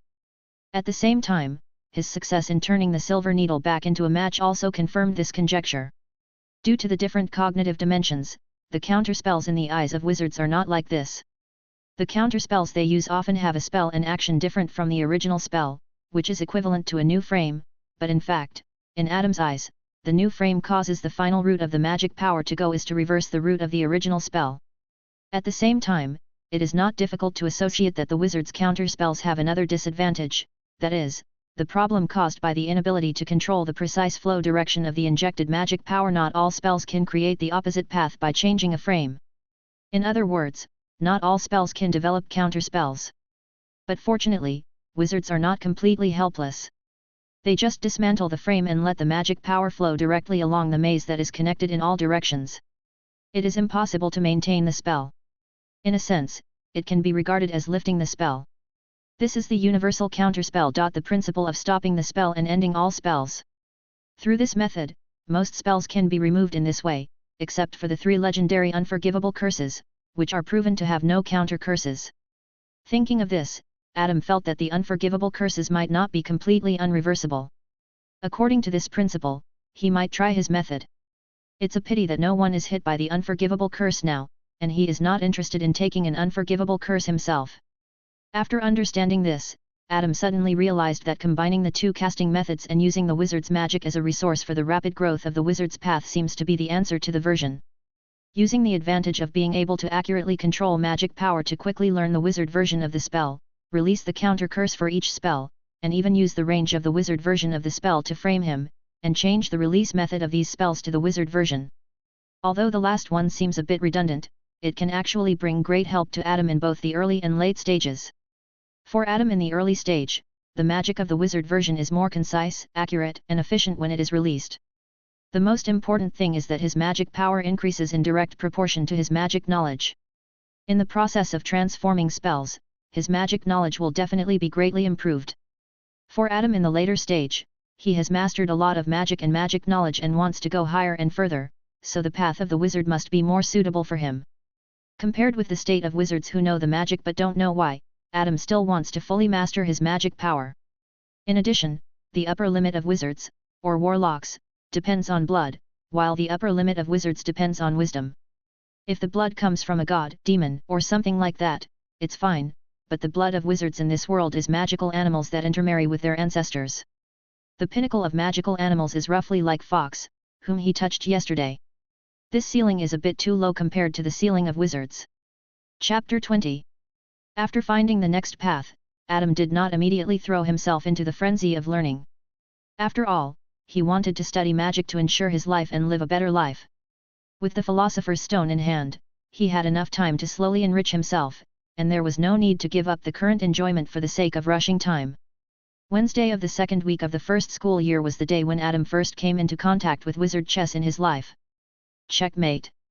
With Cologne's excited shout, the White King on Adam's side on the chessboard looked at the enemy moving in front of him and couldn't help trembling on the throne. This was the 4th time today. If it weren't for the rules, it would have wanted to run away. Adam looked at the situation on the chessboard, analyzed it and said, "I lost. Cologne, you are really good at playing wizard chess." He, not that good." Cologne twisted his body uncomfortably on the sofa. "Adam, you are also very good. You have just learned the rules, but you can already play well." Adam smiled and touched Xiao Ke and Sibi, who rolled into a ball on his legs, and waved his wand to restore the wizard chess. After a game, the wizard chess will restore itself, but it takes some time. Those who are in a hurry to start the next game like them can only change it themselves, or take out another set of wizard chess. By the way, Adam, how is your potions homework going? I've finished it, so you have to hurry up. Eugene, how about you? I've finished it. Well, okay, I'll do it after dinner. Cologne didn't have the habit of copying other people's homework. He asked this just to understand the progress of others. If everyone has finished it, then he should start writing it. Hey, why are you all in the dormitory? Everyone is outside discussing tomorrow's flying class. Bernard and Uther returned to the dormitory and watched the 3 people in the dormitory excitedly introduce the stories they heard in the auditorium. They are all lying to you. Even if they are wizards, the adults at home will not allow children who have not entered school to ride flying brooms. Cologne commanded the soldiers to move forward without raising his head. Actually, think about it, flying brooms are the cars in the wizarding world. Which parents would allow their children to drive before getting a driver's license? How dangerous! Under Adam's persuasion, the knight hesitated and stepped forward to block the other side's soldiers.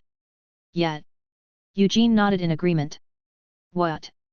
Uther and Bernard were shocked. So many people in the hall just now were telling their stories with confidence. Was it a storytelling session?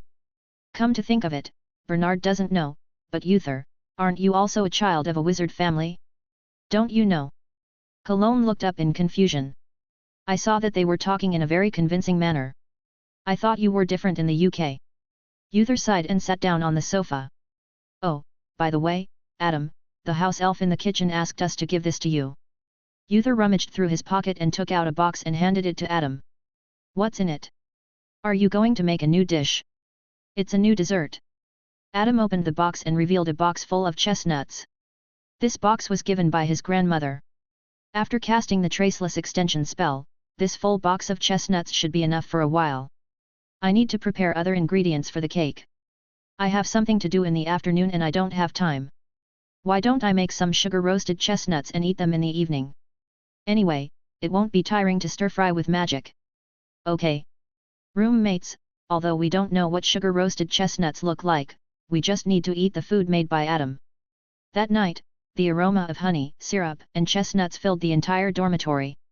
The sugar-roasted chestnuts just out of the pot were cracked, and the yellow chestnut meat was exposed a little from the crack. Just a little bit of force can open it. Put the peeled chestnuts into the mouth, the soft, sweet chestnut meat is still a little hot. As the chestnuts are ground by the teeth, they turn into dense chestnut paste. The sweetness of syrup and honey and the faint sweetness of starch decomposed under saliva are mixed together. The layered sweetness brings people an extraordinary sense of happiness. Oh no, if I keep eating like this I'll get fat. I seem to have a small belly now. Uther, who had eaten a pound of food without noticing, wailed on the bed while holding his bulging belly. Don't talk nonsense, you're not fat at all. This is just a normal reaction after you're full. It will be fine after digestion. Adam thought about it and clarified for himself. And even if I get fat, the food at Hogwarts is much higher in oil and sugar than what I cook. I'm only a minor responsibility at most. Woo woo woo. I'm going to start losing weight. Seeing him so sad, Adam unable to bear it, he said. Oh, okay, I won't call you next time I cook. Yeah, I'll help you eat your portion, I don't plan to control my body shape. Although he won't grow taller or gain weight no matter what he eats, Cologne said excitedly. No. Adam, you must call me to eat with you. Adam. I don't really understand your weight loss. Tomorrow is my first flying class in my life, I hope tomorrow is a good day. Bernard sighed, riding a flying broom. Even if he has accepted that he is a wizard, it still feels magical. Except for those who are afraid of heights, how many people can resist the temptation of flying? I hope so. I don't know exactly when I fell asleep, but it was still dawn when Adam woke up. Hey! Why did you get up earlier than me today? Adam was surprised to find that he was the last one to get up, and he looked at the alarm clock on the bedside. There was nothing wrong with his biological clock, he woke up at about the same time as yesterday. We're going to have flying lessons today, and everyone is so excited that they can't sleep. Bernard said while wearing socks. Speaking of which, Bernard was a well-dressed teenager at first. The accessories with garter clips and shirt clips even made Adam, a local dog, think that they were some special equipment. But after the assimilation of the four of them, Bernard now started to kick his socks casually and put on his shirt directly. Uther, who still needed to put on makeup before going out, jumped from the second place in the list of the time required to prepare for going out to the first place. Great, there are not many clouds today, it must be a sunny day. Cologne looked out the window with his hands on his hips. Wouldn't it be very sunny? I don't think the British sun can make you darker. Uther rolled his eyes at Cologne when he heard this. It seems that the whole first grade is taking flying lessons today. It's okay in the common room, and there are still many honest people among the badgers, but when you get to the auditorium, you can hear countless people bragging to their classmates about their experience of riding a flying broom. For example, a classmate with platinum hair was sharing his legendary experience of riding a broomstick to avoid a Muggle helicopter. At that distance, he would be sucked into the propeller. Bernard's expression was subtle. He didn't know about broomsticks, but he knew about helicopters. These people are really making up stories. Haven't we known about this kind of thing for a long time? Adam patted Bernard on the shoulder. Let's go, our flying class is in the first period in the morning. Chapter 21. The flying class was held on the lawn in front of the Hogwarts gate. On the way to class, Bernard looked at Adam, who was so calm that he was out of tune with the lively atmosphere around him, and his face was strange. "You don't seem to be very interested in flying class." Adam always made him feel like a little wizard from a fake Muggle family. He was curious about everything in the magic world, but Adam seemed to be indifferent to many things. Through this period of time, he realized that it seemed to be because Adam had too many ideas of his own, but he still couldn't understand it. "That's flying. I can't say I'm not interested. Flying is an experience worth looking forward to for me, but this technology is a little lacking in practicality for me." Adam spread his hands. "I can't ride a flying broom to my parents' restaurant." "That's true." Bernard nodded. He didn't have any tangible property to inherit, but after Adam said that, he seemed to have to consider whether he should completely enter the wizarding world in the future. The professor of the flying class is Madame Hooch, who is also the referee of the Hogwarts Quidditch competition. She has short grey hair and yellow eyes like a hawk. Everyone stand next to a flying broom. What are you waiting for? Hurry up, hurry up, hurry up. It can be seen that this is a lady who is vigorous and resolute. Standing next to the flying broom, Adam looked at the flying broom at his feet and found that the branches at the tail were a little messy, and some places even showed signs of breakage. "I hope it will not affect its use later." Madame Hooch swept around and found that everyone was in their positions, and shouted. "Stretch out your right hand, put it above the broom handle, and say, 'Get up! Get up!'" The flying broom jumped into Adam's hand. Although some of the classmates around him may have failed the first time because they were too excited, they all succeeded after trying a few times. Everyone held the broom handle, and each of them looked very excited. "Don't worry, you need to know some flying precautions before you really take off." Mrs. Hooch began to talk about how to hold the broomstick correctly and how to sit on it without falling.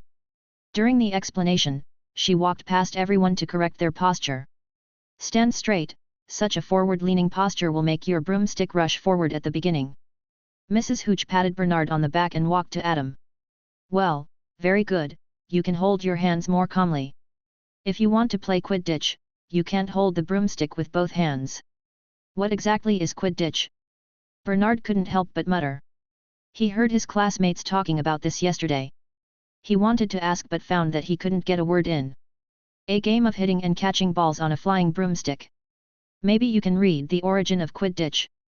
I have this book on my bookshelf. I'll read it when I get back."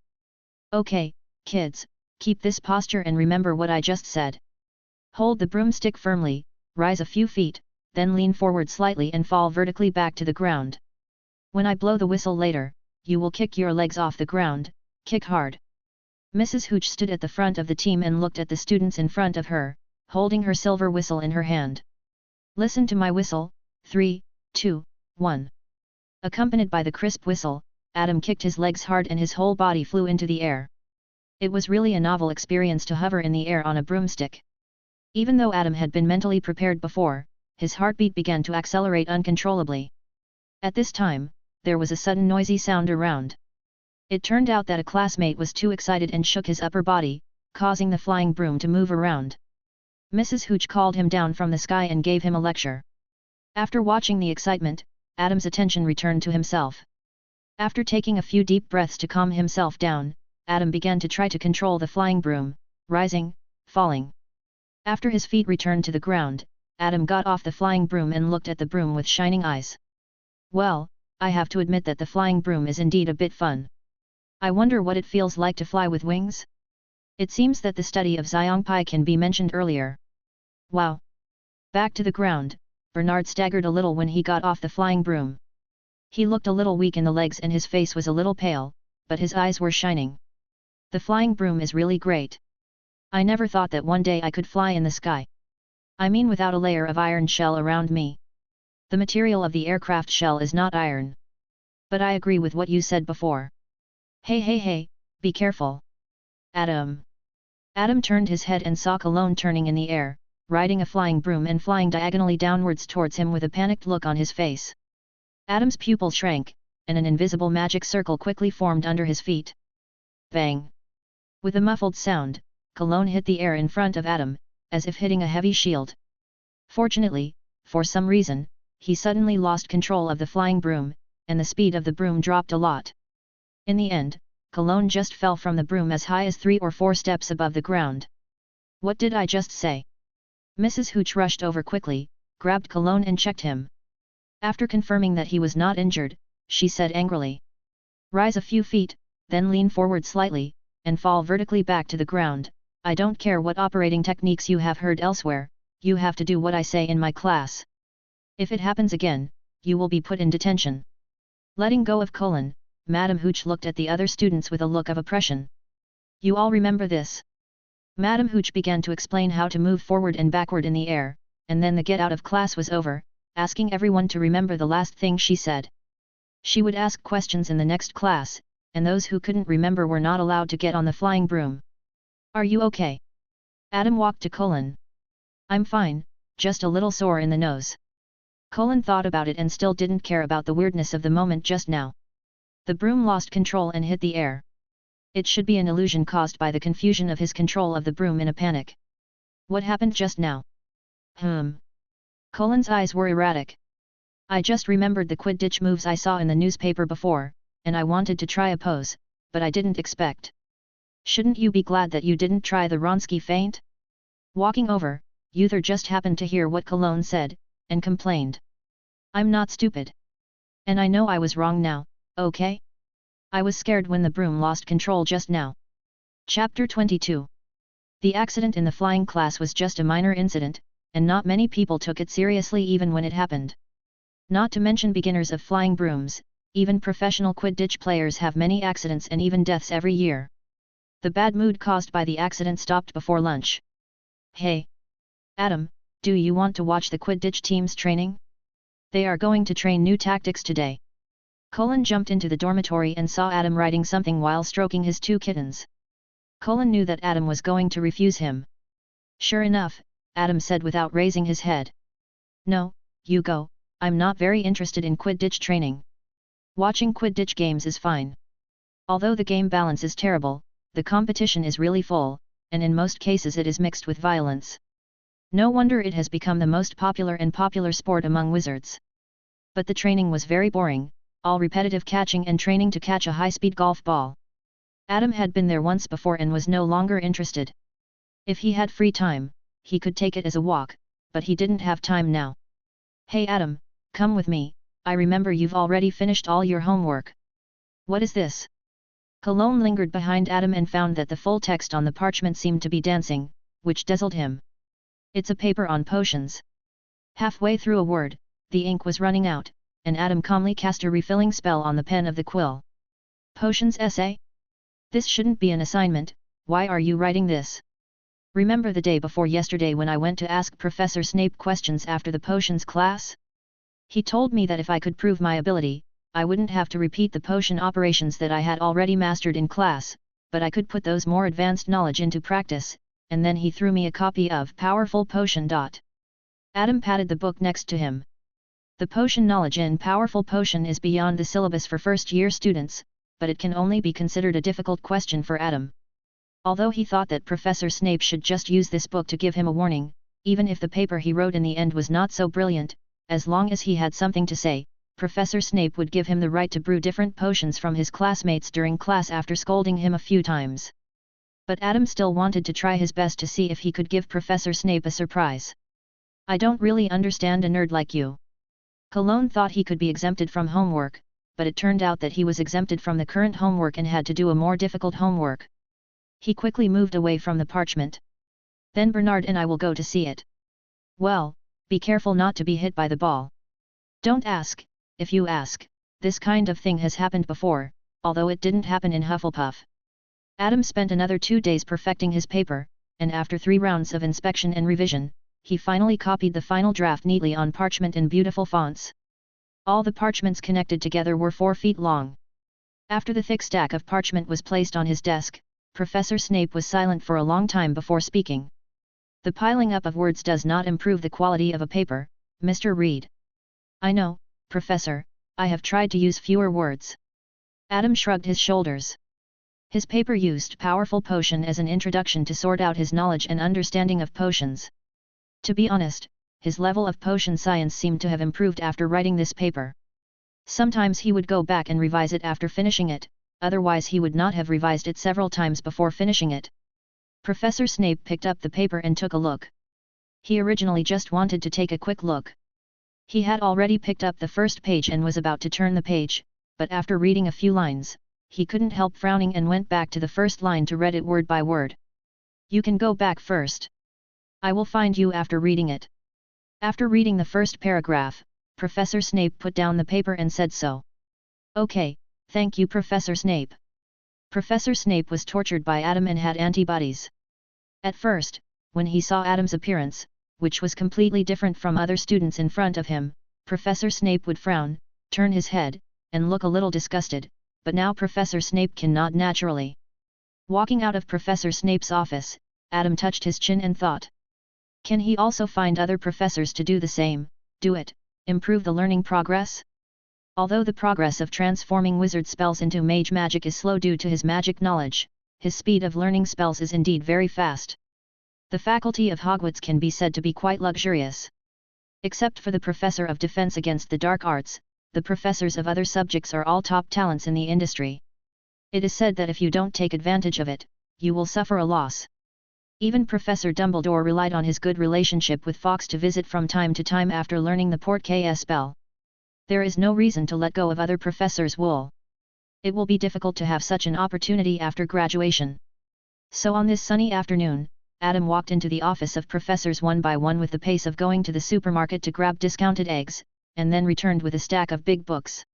Adam, did you go to the library? When Adam came back, only Uther was in the dormitory. He looked at Adam with some surprise. I just came back from the library, why didn't I see you? These are not books borrowed from the library. Adam put the books in his hand on the bedside table and arranged them neatly. I borrowed them from professors. Professor? Which professor? Many professors, this one was given by Professor McGonagall, these two were given by Professor Flitwick, and this one was given by Professor Sprout. Wait, did you go to a book exchange held by a professor? Why did the professors lend you books? Because I think the progress of the content in class is a bit slow, I want to expand some new knowledge. Uther hesitated, with an expression of do you want to hear what you are talking about? After a long time, he spoke. Did the professors agree? It can be considered as agreed. Professor McGonagall and others advised me to study more solidly at the beginning, but I spent some time convincing them. Adam blinked and decided to skip the specific persuasion part. For example, she turned a teacup in Professor McGonagall's office into a crowned parrot, and demonstrated a silent and wandless floating spell to Professor Flitwick, and so on. In comparison, Professor Sprout was the most difficult to convince, but after Adam's soft and hard persuasion, the gentle witch reluctantly gave Adam a book after giving him a few questions as an examination and agreed to take Adam to Greenhouse No. 3 to take care of the mandrakes on weekends. So many things, can you learn them all? Uther felt a headache looking at the stack of books. Actually, it's okay. I have been self-studying before, and I have time to play with you, right? Now that I have the guidance of the professor, the study time has not been extended, but the learning efficiency is definitely higher than when I was self-studying. Sibby was not in the bed, Adam picked up Xiaoqi and took a sip. Effective learning makes me happy. Unlike the boring recitation of knowledge that would never be used after graduation in the previous life, learning magic knowledge is like fitness, which is addictive. This feeling of continuous self-improvement is really fascinating. As long as you are happy. Chapter 23. With the help of several professors, Adam's life began to become regular and healthy. Because there was only one professor for each course, the coursework at Hogwarts was quite easy. All 8 courses had one big class per week, which was 2 classes. Even though Adam had after-school tutoring for 6 subjects, except for flying and history of magic, he still felt more relaxed than when he was in college in his previous life. From the perspective of his roommates, Adam was almost under twice the study pressure as them. He often went to the library or other places to do his own things, and he could still spare enough time to play wizard chess with them, watch Quidditch training, and even study recipes. Adam, are you really okay? Cologne looked at Adam who had just put down the book and hesitated. If you feel tired, you don't have to go. Of course not, I was just reading a book just now, which is a pastime for me. Cologne glanced at the cover of the book. Advanced potion making. Well, how should I put it, it doesn't look like a book that can be used for pastime at all. But why does this book look so shabby? He remembered that Adam was very protective of his books. Adam put Xiaoke and Si Bai into his pockets, picked up his shoulder bag, walked to the door of the dormitory, turned around and looked at Cologne, who was still not moving. Let's go, didn't we make an appointment with them before? Don't let them wait anxiously. When Adam and his friends arrived, most of the people had arrived. Has it started? Adam sat down on the bench and looked at Cedric beside him. The current Hufflepuff Quidditch team is still composed of seniors, and Cedric is not a seeker yet. Not yet, it's about to start. Cedric said as he looked at Adam's shoulder bag, and the classmates around him came over when they saw Adam coming. Adam understood and took out a stack of plastic boxes from his bag. Don't worry, let me see, this is raspberry nut cookies, this is chocolate cookies, this is caramel cookies, this is salted rose cookies. The stack of boxes was quickly divided up, replaced by a handful of silver sickles in Adam's bag. Anyone want a drink? As usual, bring your own cup. So there were a bunch of cups in front of Adam. Adam, what are you going to sell next time?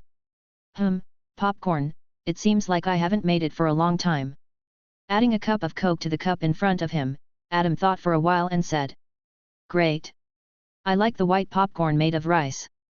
Can you make more of that? I like caramel corn popcorn. No problem. Adam himself couldn't really explain how his snack store came about. At first, he just came to watch Quidditch training and thought he should have some snacks, so he brought some to his roommates, and then brought some to his familiar classmates, and then... Anyway, the oven at Hogwarts is super large, and Adam can only make one oven, so he can make more. It's just a matter of waving a wand, and the ingredients are all from the Hogwarts kitchen, so Adam didn't think of charging money. Besides, this is Hufflepuff, and as long as these classmates don't die in the next 7 years, they will be an important part of the wizarding world in the future. Making Adam's brand food famous will be very helpful for Adam to open a branch in the wizarding world in the future. It's just that since the first classmate felt a little guilty and paid Adam 2 silver sickles, everyone seemed to start paying. Then Adam went from only bringing a little when watching Quidditch training to having fixed business hours, and then from bringing whatever he made to starting to announce what he would make next time, and then it seems that he also started selling drinks such as Coke. In short, now Adam's snack shop has customers that have spread to the entire Hufflepuff, and even has a tendency to spread to other colleges. On how far-reaching the impact of a sentence "What are you eating? Give me some" can be. When Quidditch training began, the Badgers were already holding a drink and a cookie, sitting in a row looking forward to what exciting moments would happen today. Speaking of which, Halloween is next week. Cologne's cheeks were bulging, and it was a good thing that he could still speak so clearly. Really? I don't really keep track of dates.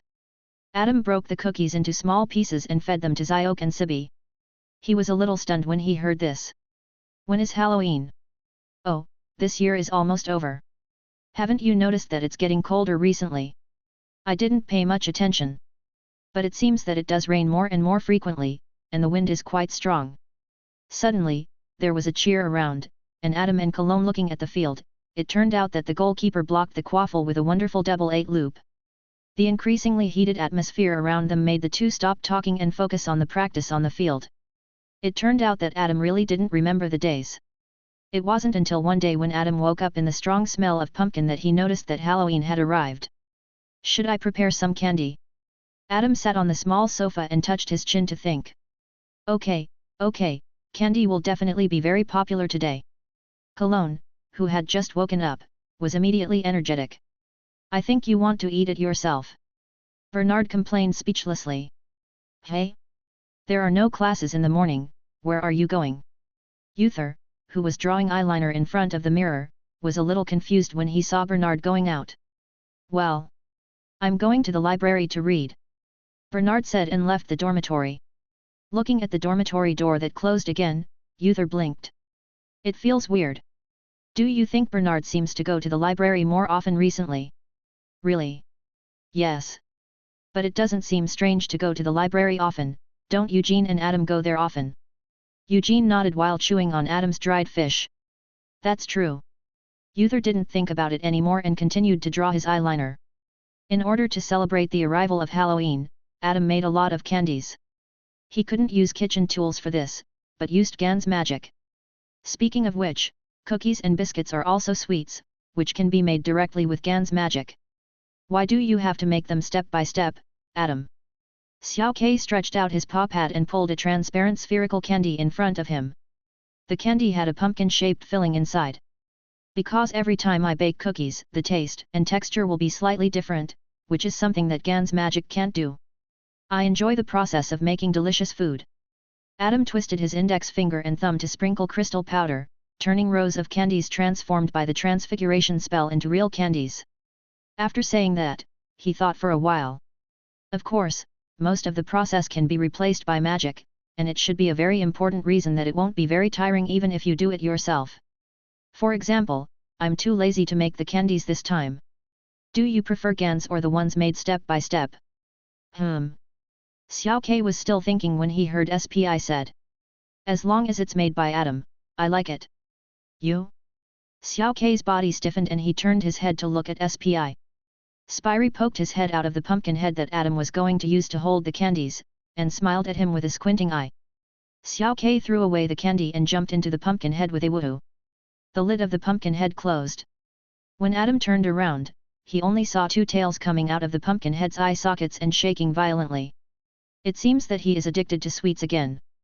Forget it, since the pumpkin head is broken, it can be repaired with repair as new, so let them be. Chapter 24. Perhaps it was because the life since entering school was too comfortable that Adam forgot that he was in the safest school in the world. The troll, in the underground classroom, I think you should know. With Professor Quirrell collapsing to the ground with a thump, the whole hall was silent for a few seconds, and then a deafening scream broke out. Adam was enjoying the sweet and sticky pumpkin pie. Seeing this scene, he put down his fork and fell silent. Troll! Why did such a thing appear in Hogwarts? Cologne exclaimed. At this moment, several violent noises attracted everyone's attention. Quiet! Professor Dumbledore used his wand to release several fireworks and released the loud spell. After everyone looked at him, Professor Dumbledore immediately said. Prefect, take the students back to the dormitory immediately. It's just a troll. Any professor should be able to easily deal with it. Why cancel the Halloween dinner for this? Bernard said a little disappointed on the way back. The troll itself is not a problem.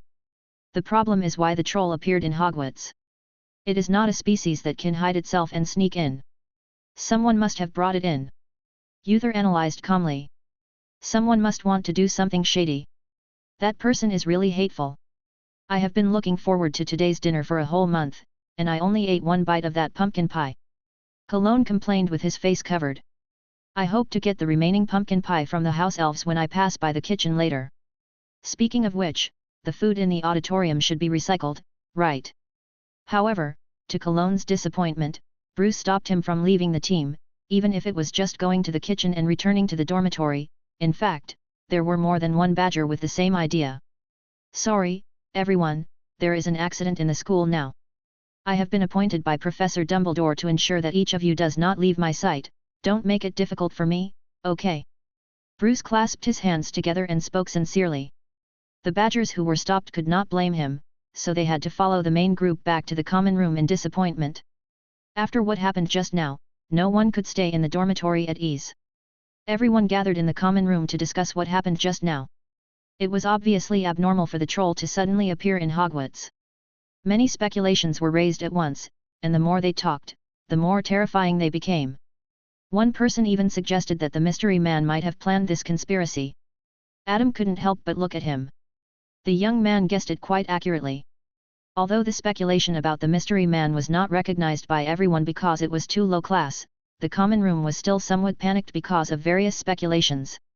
The previous reactions of the professors and the hunger that gradually came because of the interruption of the dinner made this emotion more contagious. I say, since the Hogwarts dinner has been cancelled, why can't we Hufflepuffs have our own Halloween dinner? Adam stood up at this time. But, it doesn't mean we can't go to the kitchen. A senior who wanted to go to the kitchen but was stopped looked at Bruce and Vivian, and got the answer that it was still not possible. Yes, we can't go to the kitchen, but in order to celebrate the arrival of Halloween, I happen to prepare some food. Although it is mainly candy, cookies, and some desserts like pumpkin pie, it can at least fill everyone's rumbling stomach. Adam said and looked at Bruce. If this is allowed. Of course. Bruce touched his rumbling stomach. I believe the professors will not mind us holding a small party in the common room. Great, what are you waiting for? A hungry Hufflepuff said with shining eyes. Take out the food quickly, my wallet is ready. Other Hufflepuffs also echoed, and the food made by Adam was a lifesaver at this time. Don't worry, we still need to do some preparations before that. Adam took out his wand under everyone's eager gaze and walked towards the round table in the middle of the common room. Come on, ladies and gentlemen around the round table, please make way and give me some space to make the table bigger. Leave it to me. Vivian waved her wand, and the flower pots on the table flew to the shelves on both sides. The whole table suddenly grew taller, and the tabletop became several times larger. Thank you, Vivian, that's about it. I'll go get the food now. Take it out. Adam hurried to the dormitory. While waiting for Adam to come back, the other excited badgers were not idle. They took out their wands and made major changes to the common room, moving the sofa to the side, turning the lampshade into a pumpkin head, and creating Halloween decorations on the wall. And Adam did not let everyone's efforts go to waste. When everyone was done, the whole common room was filled with a rich, sweet pumpkin aroma. Under everyone's eager gaze, Adam finally came back. Behind him, pumpkin heads filled with candy and golden pumpkin pies floated in the air following his footsteps. In addition, there were pumpkin-shaped cookies, bunches of pumpkin juice, all kinds of pumpkin products and pumpkin-related foods, those that have been seen before and those that have not been seen before, lined up and fell on the table. After the table was filled, there were still many floating in the air. Put it here. Cedric turned a sofa against the wall into a table, and several seniors who were good at transfiguration spells also turned things they couldn't use temporarily into tables. Adam followed suit and let the food fall on those tables. Adam, hurry up and make an offer, I can't wait to eat. The Hufflepuff who spoke had already picked up a whole plate of pumpkin pie. These little pumpkin-like things exuded a strong pumpkin aroma, which was simply tempting him. This time it's a buffet, no limit on the type, no limit on the quantity, 5 silver sickles per person, and then you can enjoy everything. This time it happened suddenly, including the candy and all the food Adam made later were transformed by Gan cards. Except for the labor of casting the spell, it was completely zero cost. They were all classmates, so they just charged a symbolic amount. As soon as Adam finished speaking, it took everyone a few seconds to understand the meaning of buffet, and then cheers broke out in the common room. Long live Adam! What can you buy with 5 silvers? A glass of butter beer costs 2 silvers. Adam put his bag in the corner as a cashier, so that everyone could just put their money in and start eating. So after a short process of going back to the dormitory to get money and queuing up to pay, the little badgers rushed to the round table full of delicious food. The first one to run was the senior who had just taken the plate. He rushed to the table and grabbed a pumpkin-shaped pumpkin pie and threw it into his mouth. Then his whole face was filled with a happy smile. Chapter 25. Obviously, the sofas and chairs in the common room could not be used by all the students of Hufflepuff College. Therefore, based on the principle that only a few people have it, it is better for everyone not to have it, so that all Hufflepuffs need to stand to eat the whole meal. But the little badgers wiped their mouths and said that it was nothing. They could not eat all kinds of food at one table. They needed to walk back and forth between different tables. And they eat more standing up. The dinner that night was a carnival within Hufflepuff. Later, some professors seemed to have heard about it. Professor Sprout mentioned this matter when he took Adam to take care of the poisonous tentacles one day. You did a great job. Food has the power to soothe people's hearts, and sweets can make people happy, right? Professor Sprout gave Adam a box of Honeydukes assorted candies. At the same time, she asked Adam when the store opened and said that she would come to patronize it sometimes. She also wanted to try the pumpkin pie and candies that so many Hufflepuffs praised. Hearing his dean say this, Adam felt a little strange at the time. Why did he feel like he was playing a business game? His reputation reached the standard, and he got a special customer. Soon after, Adam discovered that it seemed that there was more than one special customer unlocked this time. Adam, Cedric came to see you just now. Uther walked into the dormitory with some doubts and passed by Cedric. I came to help Professor McGonagall and Professor Dumbledore place an order. Adam's expression was also a little complicated, but he soon reinvested in the chess game in front of him. Queen, capture the opposite bishop. After this period of progress, the chess pieces have enough confidence in Adam's current chess skills, and the White Queen waved the scepter to smash the Black Bishop to pieces. The chariot retreats. Cologne gave the chess piece an order and looked at Bernard, who came back with Uther with curiosity. Owl package? What did you buy? Not bought, but my parents. I wrote to them about the trolls before, and they sent me some things for self-defense. Bernard opened the package and revealed the contents: 2 pistols, 10 boxes of bullets, and 5 grenades. Adam took a look and his eyes widened. My God, Bernard, does your family still do this kind of business? I said my parents are lawyers, but they are very familiar with those who sell this. After all, there are sometimes some troublesome cases. Bernard picked up a revolver in Adam's complicated eyes, and operated and loaded the bullets skillfully. What is that? Cologne was no longer in the mood to play chess. He looked at the things in Bernard's hand curiously and picked up the round thing from the package. Muggle weapons are probably similar to the killing curse of wizards. Bernard said nonchalantly, and after looking at Colin, he reminded. Don't touch the pole ring on it, it's a white phosphorus grenade. What? X4. Cologne and Uther looked at Bernard in horror at the same time, and even Eugene jumped off the bed. Adam looked at Colin's hand in horror, and hurriedly and carefully snatched the white phosphorus grenade from Colin's hand. It's okay to have a gun, but to be able to get such a thing, what kind of ruthless person did Bernard's parents know? The dormitory was so quiet that you could hear a pin drop. Bernard looked up and looked at everyone in confusion. What's wrong? Ahem, Bernard, your analogy is not quite right. Although these weapons can be lethal, they are still different from the killing curse. Adam saw everyone's reaction, thought about it and understood where the problem was, but then he found something wrong. By the way, how do you know about the killing curse? I read it in a book. Bernard still didn't realize the problem. Book? Which book would write about the killing curse? Uther looked at him suspiciously. A book in the library. Bernard looked away with guilt. Which book in the library? Eugene asked. Well, I sneaked into the restricted area and saw it. Bernard said desperately. Restricted area? How did you get in? Cologne's eyes lit up, and he was hit by Uther's elbow. Wrong point. Cologne thought about it and found another key point. Adam, how did you know the killing curse? This. At first, Madame Pants didn't let me in, so I taught myself the unlocking spell and the disillusionment spell. Bernard also found that everyone's attitude was a bit subtle, so he told the truth. Hiss.